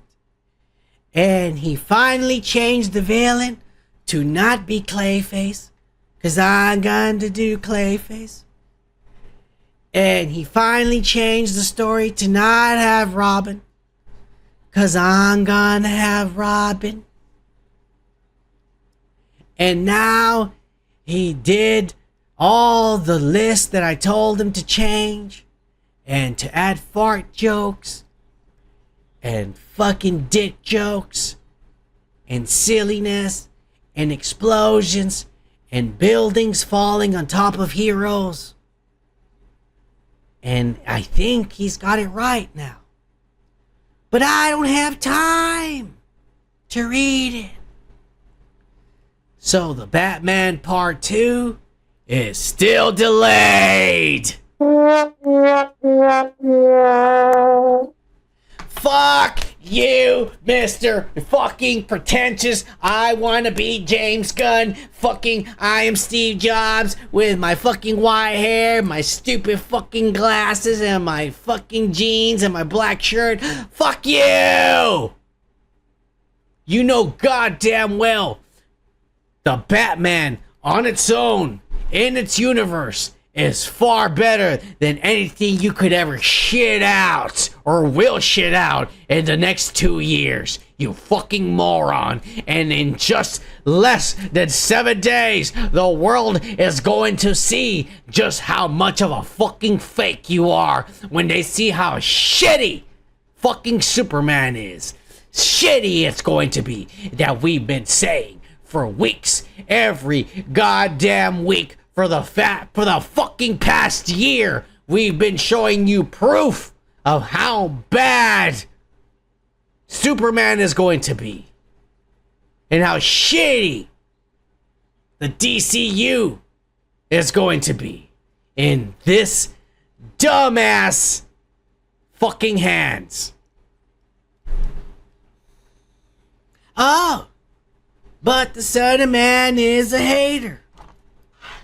Week after week, this fake, this loser, this transsexual degenerate is just talking shit and bad-mouthing the legacy of this genius.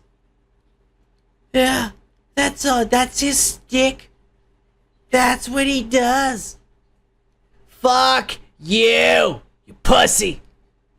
Here is James Gunn in an interview literally exposing his own mental incapabilities. Is there any chance that we see Superman, Wonder Woman, and Batman on the big screen together? Of course, yeah. But not next movie. It's gonna. No. Is there talks of it happening at some point in the next few years? Well, you have to remember that all this stuff is talks in my head, so there's a lot of chatter in my head that does a lot of things, you know. Is there any chance that Superman, Batman, and Wonder Woman will ever be in the same fucking universe together? Of course! But not in the next movie, or anytime soon, because we're gonna do Clayface. We're gonna do The Authority. We're gonna do Swamp Thing. We're gonna do Booster Gold and The Question. And a bunch of other ass no one knows about. And I don't want to do the heroes or the characters that people want to watch. Because I'm James Gunn and I think I'm better than everybody. You fucking idiot. God damn it. He even said it himself in that goddamn interview.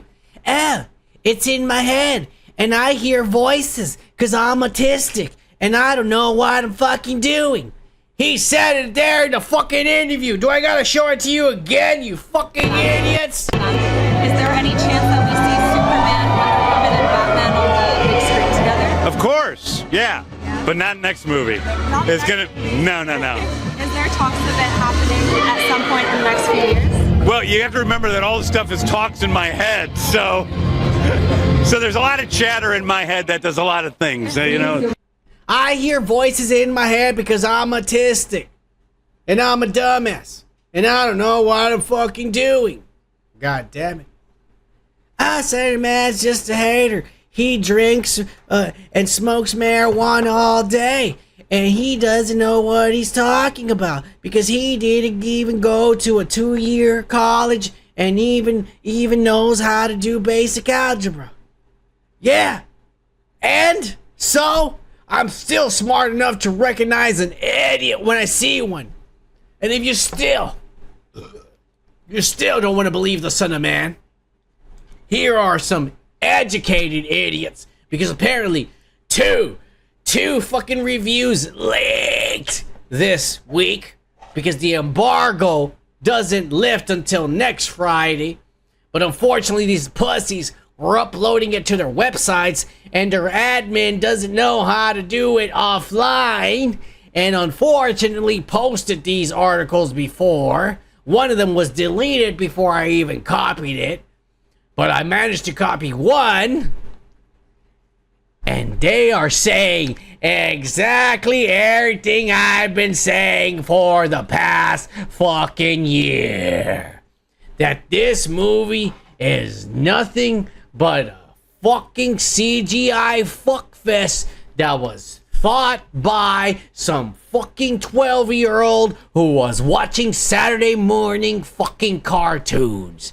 This is full of explosions and dinosaurs and fucking buildings falling, no explanations, heroes suddenly popping in and out, because Supergirl is also in this, believe it or not. That's another spoiler for you. Supergirl's gonna come out in this movie on top of Green Lantern, Mr. Terrific, Lex Luthor, a fucking dinosaur, the Hammer of Bolivia, Ultraman, Bizarro, the goddamn dog, fucking Metamorpho, and some little baby alien, apparently. Make sure you're taking notes before you lose count of what the fuck you're supposed to be caring about, because even the educated fucks who got to see this movie 2 weeks before everyone else are thinking the same thing that this fucking crazy ass transsexual is telling you here on YouTube on the 4th of July. God bless America!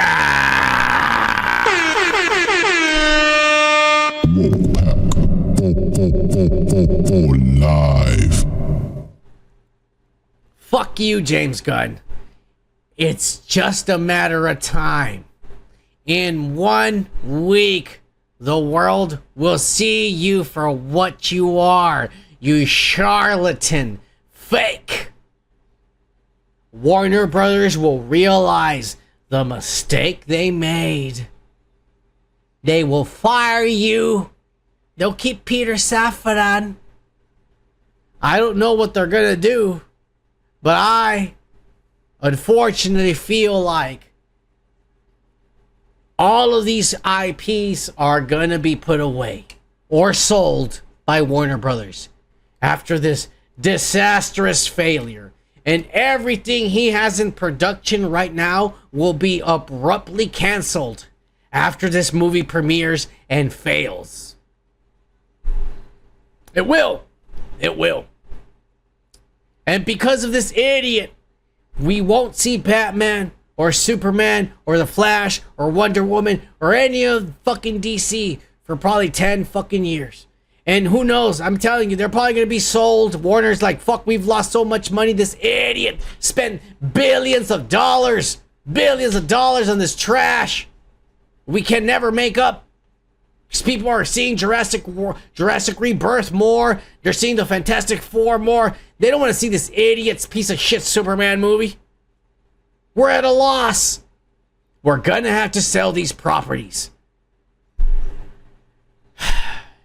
And Kevin Feige and Disney are gonna end up with them 10 years from now, 5 years from now. Who knows how long they're gonna try to hold on to them before they're forced. Because they don't have money to sell them. Because of this idiot. It's coming. And it's just around the fucking corner. Just you wait. I'm done talking about James Gunn and his bitch ass. But like I told you, from here on, it's down the asshole. Down as far as we can go. And god damn it, for whatever fucking reason, the nerds are now saying that Disney and Lucas have now begun pre-production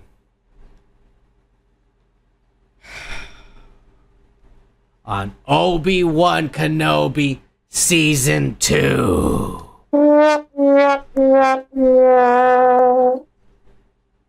Because everybody and their mothers who grew up with Star Wars has been absolutely eager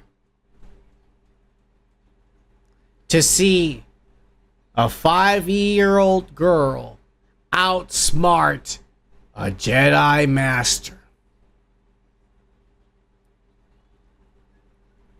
I can't wait to see what other lessons baby Leia will teach old Obi-Wan Kenobi.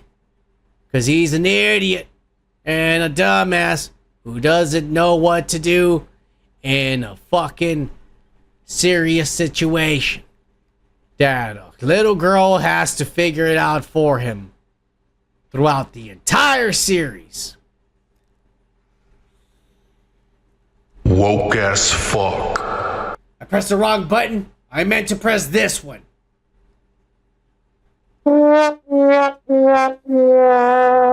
Fuck you, Lucas and Disney.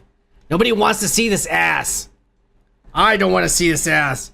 Nobody wants to see this ass. And like I said, back in the day when we reviewed this, poor little girl. Because at her age, that's talent. To be able to be that cute, animated, say the lines with conviction, and also, confidence. She's got a bright future ahead of her as an actress. Unfortunately, she was sabotaged because she was made to be smarter than the Jedi Master who was there to save and protect her. And so now everybody hates her, and she will never be anything in Hollywood ever. Because the fans hate her. I hate her too. And as you can see right there, Obi-Wan hates her little bitch ass too. I don't know why the fuck he didn't just snap her neck right there. In fact, I think that's exactly what he's doing. God damn it. I hope that Disney fails in Star Wars and it just dies completely. The Mandalorian and Grogu movie fails and they have to cancel everything and sell the properties or just not use them anymore. Star Wars is dead. Plain and simple. Moving on to other stuff that's, I guess, digging its own grave. But in 2 weeks, Marvel's disastrous woke as fuck. Woke as fuck. Phase 5 will officially be over. Good riddance. This was so much the worst content we have ever gotten in the past 4 years. This was horrible. Everything. Quantumania would have been the only thing that was good, but then that guy went and beat that little white girl and ruined it for everyone. And then everything else was trash. Except for Deadpool and Wolverine. And that's pretty much it. Daredevil Born Again was semi-decent, but let's face it, it's just a cop-out for talking shit about Trump. Marvel pulling their fucking agendas again. We haven't seen Fantastic Four yet. We'll find out in 2 weeks, and you know how we do. We've already basically spilled the whole movie with the spoilers, but you know how we do. We're going to do a full-on spoiler that week when I show you footage and the ends of credit scenes from the pirated versions that I always get that week. So stay tuned for that. That Friday or whenever the fuck that comes out. But the one movie that didn't come out and probably will never come out was Blade. That was supposed to come out this November.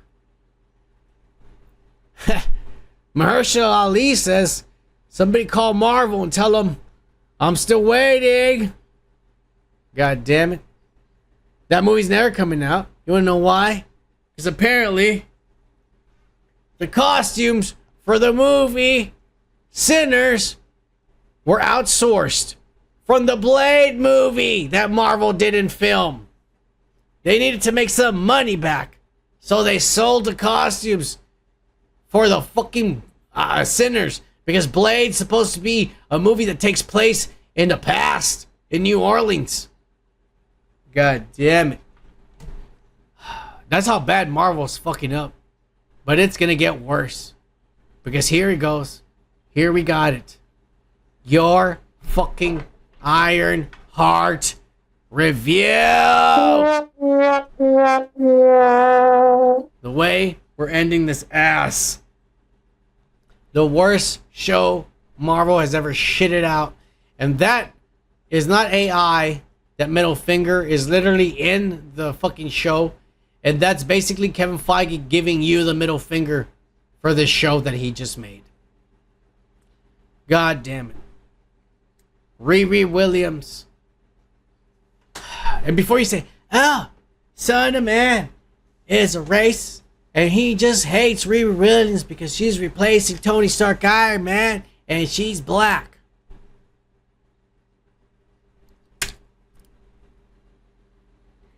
I love Riri Williams from the comic books. I have her entire first fucking arc. I was excited. This character on the show is nothing. Absolutely nothing like Riri from the goddamn comic books. Nothing like her at all. This is the worst human being on Earth. Probably worse than the Son of Man. Seriously. I thought the Son of Man was the worst motherfucker on the face of the planet until I saw this show. God damn it. Let me give you some examples. All right, we all know that Ezekiel Stain was helping her out last episode. She dropped some piece of tech at the scene of the crime. Unfortunately, it was traced back to him. This is how she reacts and handles that situation. Excuse me. You wouldn't happen to know why Joe's house is surrounded in police tape, would you? Yeah. Cops came and got him this morning. What? Hey. Looks like they got your favorite color. Okay. Oh, let me break the ice. I'm sorry I got you in jail. And instead of going and confessing so that you can be let out and free because you're innocent, let me go talk to you and say, oh, fucking, they got your color right, khaki.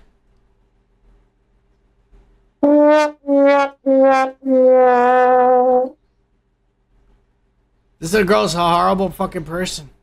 It gets worse. Why need to watch to go to bed? Just don't take it off for any reason. Scully!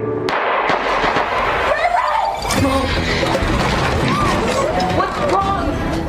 You tell me. One moment I'm on the case with Scully, and the next thing I know, your watch decides to airbag me.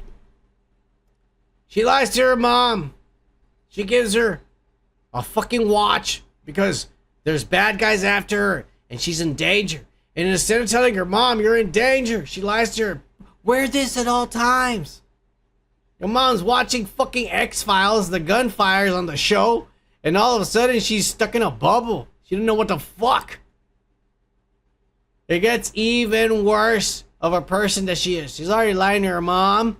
She's already gotten one of her friends in jail. And then not even her friend. It was a guy who was helping her out that she barely just met. There you go. It gets even worse. Why didn't you just say you needed help? I did. No.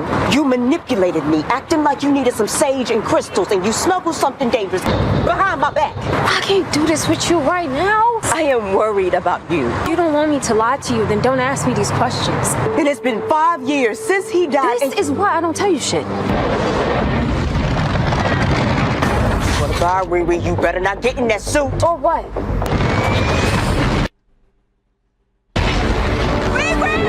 What the fuck are they teaching kids?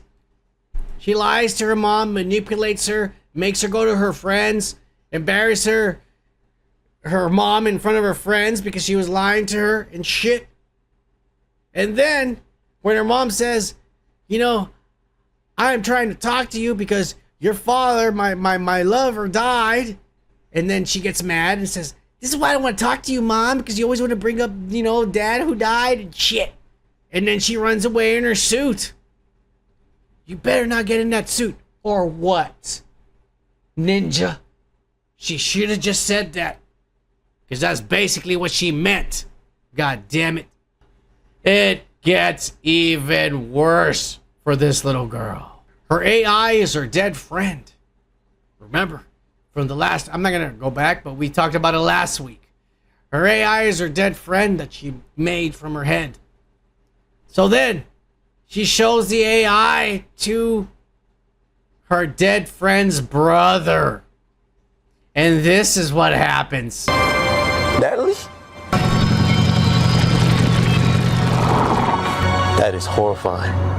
You had no right to use Natalie as one of your little tech toys, Ree. Like your mixtape. Oh my God, Ree, that's not the same thing. I'm honoring her. You're freezing her in time, faking like she's still alive. Look at her. That is not my sister. If you were me, what would you do? Make her go away.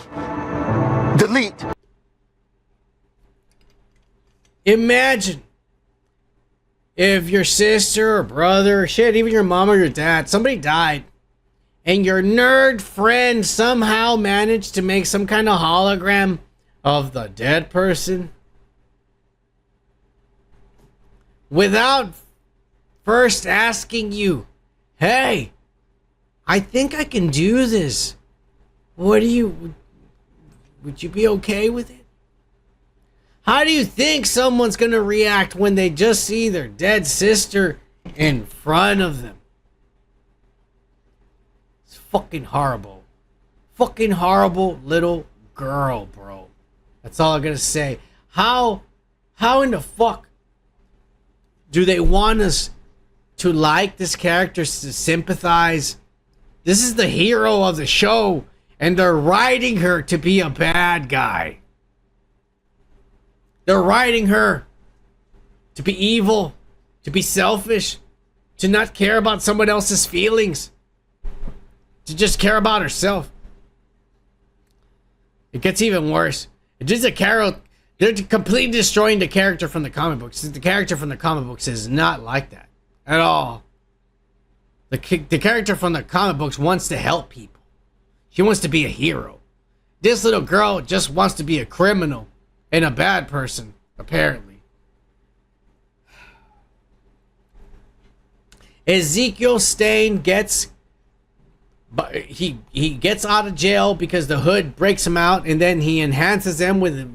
It doesn't make any sense, because in any procedure, you would sedate a person. He just bites down on a spoon, and all these things come out to fuck him up, which makes no sense. Anyways, they turn him into a half a machine, so he's a cyborg now. And he basically fucks up Riri.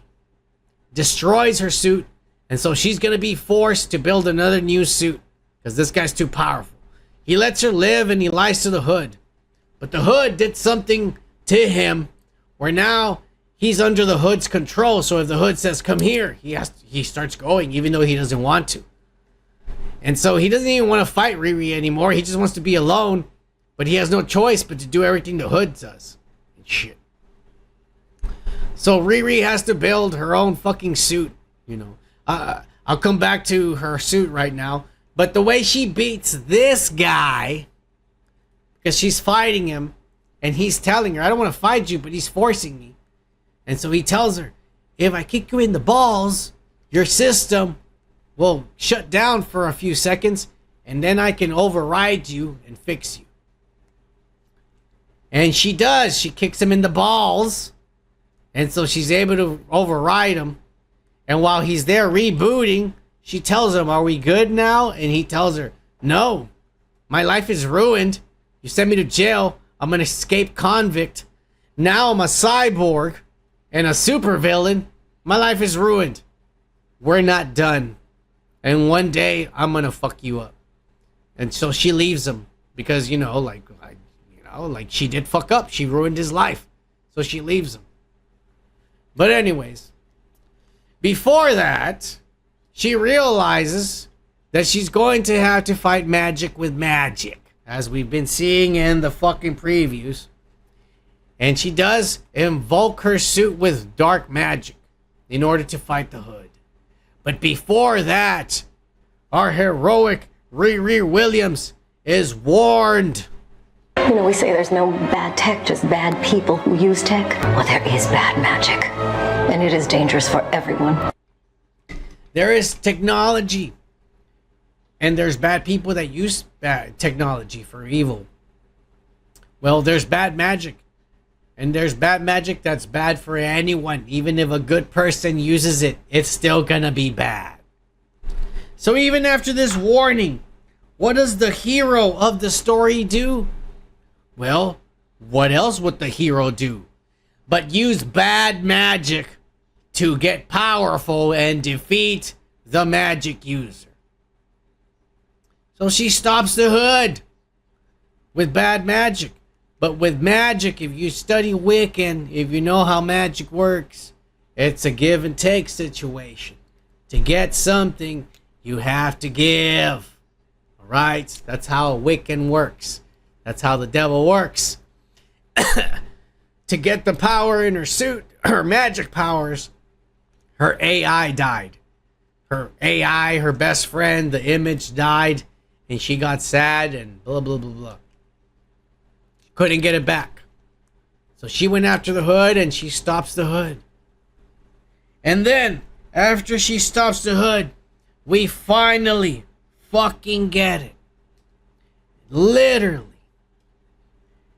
After 4 years of teasing and anticipation, we finally get Sacha Baron Cohen, Borat, very nice, as Mephisto in human form.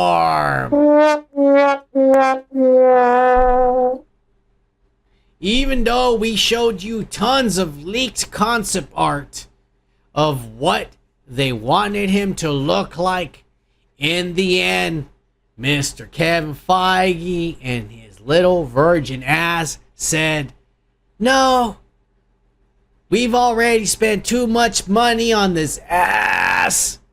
Let's just put a fake bearded mustache on you.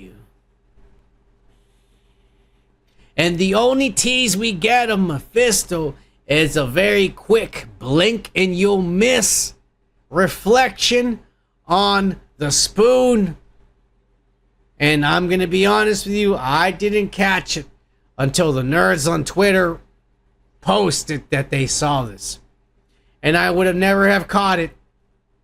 Fuck you, Kevin Feige, you pussy. We've been waiting 4 years for this character. You couldn't even paint his fucking face red.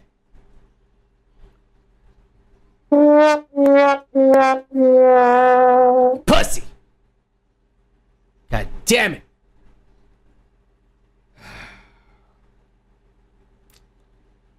Mephisto sits down and talks to Riri, who is holding the hood that she took away from the Hood, the jacket or whatever. And he tells her, I'm the guy who gave him that. And I'm the guy who's brought 16 kings to power, 3 popes, and 1 Beetle. Specifically Ringo Starr. Because that hack, the talentless hack, would have never have been in a fucking group like the Beatles if his fucking life depended on it. Because he's talentless. Maybe he didn't say all that extra stuff, but I did. It's true. It's true. And he tells Riri, and I gave the hood, that little jacket that you have there. But sometimes I deal with idiots. They're not as educated as you are. You're really smart, Riri. I've been watching you for a long time. Can give you anything you want. And she says, yeah, but what is in return? I saw what it was doing. She literally says to him, I saw what it was doing to him. It was turning him into some kind of monster or demon. Shit. It's okay, Riri, the devil says. What I want from you, you're not even gonna miss. Hell, you're not even using right now because you're a soulless, degenerate criminal who is selfish, self-centered, doesn't care about anybody, her family or friends, or her criminal gang members because she killed one of them. She doesn't give a fuck about nobody but herself. She's selfish. You're perfect for this, Riri, the devil says. So how does Kevin Feige and Marvel decide to end this disgusting character arc? Disgusting character arc that I've completely raped, destroyed, and ruined a beloved character like Riri Williams. Well, how else do you think they ruined it? By having her sell her soul to the fucking devil. And the devil brings back to life, not the AI, her actual friend. And at the closing moments, when she hugs her friend, just like the bad guy, you see that Riri is now corrupted with the devil. With those black veins that the hood was getting, the more evil he turned. What the fuck have they done to this character? What the fuck are they even trying to teach kids? Let alone black kids, which this character is supposed to represent. Oh, it's okay to sell your soul to the devil, to join a gang, to extort, to murder, to lie, cheat, and steal. As long as you think you're the hero in the story.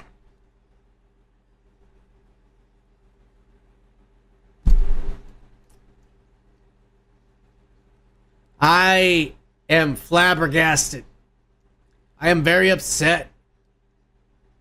This is ass. When I first heard that they were going to choose the hood to be the villain, I said, why? Then I heard Ezekiel Stain was a sub-villain. I said, that makes more sense. Why? Why this devil element? Why this fucking agenda? This Satanist agenda? If you're gonna bring in the Midnight Suns and Ghost Rider and shit like that, that's fine. But Riri Williams has nothing to do with it. And to make her character arc as disgusting and quite frankly racist as this is horrible. I don't know who wrote this specifically, whether it was Kevin Feige or someone else. But this is a dishonor to Brian Michael Bendis and the people at Marvel Comics who thought of saying, let's make the next Iron Man to be a little black girl and make her smart and a role model to future generations. Because this character on screen is horrible and is not a role model to anybody at all. Maybe she's a role model to Lil Wayne. If Lil Wayne wants to figure out how to become a good criminal and run a criminal empire and become the best at being evil and lying to their moms and murdering people and shit in a half and doing black magic, this is the perfect role model for that kind of shit. God damn it. Fuck you, Kevin Feige. Fuck you, Marvel.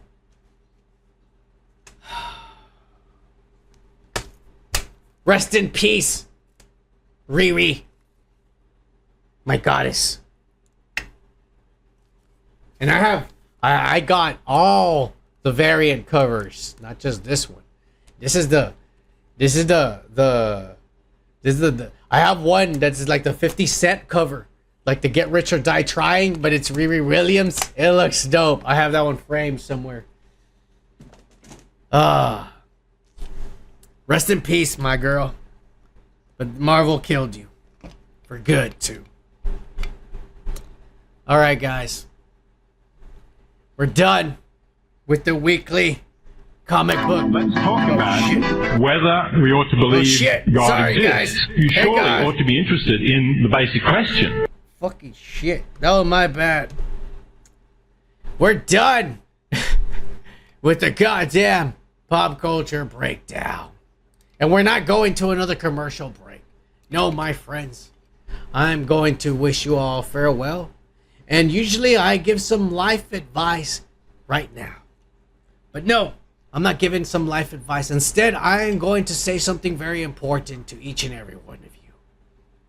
We are fucking blessed to be living in this fucking crazy as fuck country. Right now, it's on the verge of imploding. And some say on the verge of civil war. Who knows? Gas is high, eggs is high, milk is high. I'm fucking high all the time. God bless America. Yeah. It's a crazy time to be out there alive right now.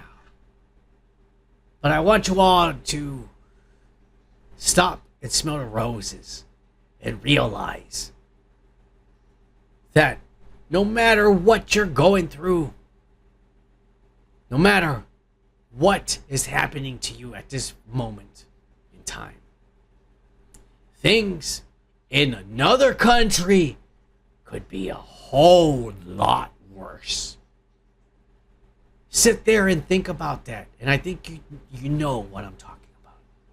We are blessed to be in this wonderful fucking country, in this nation. As divided as it is right now, we are blessed. We are kings living in the promised land. So I'm not going to give you life advice. Instead, I'm going to say cheers. Cheers, motherfuckers. WokePack for life. And we're going to do a tribute to this great country of ours and the beauty that this country has blessed us with.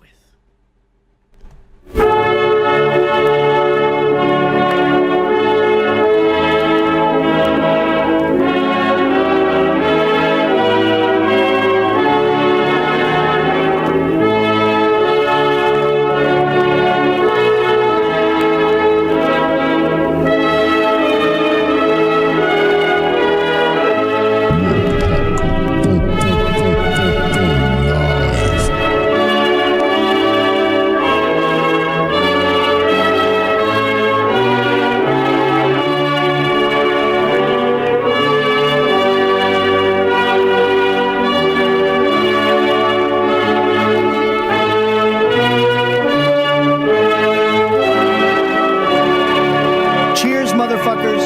WokePack for life.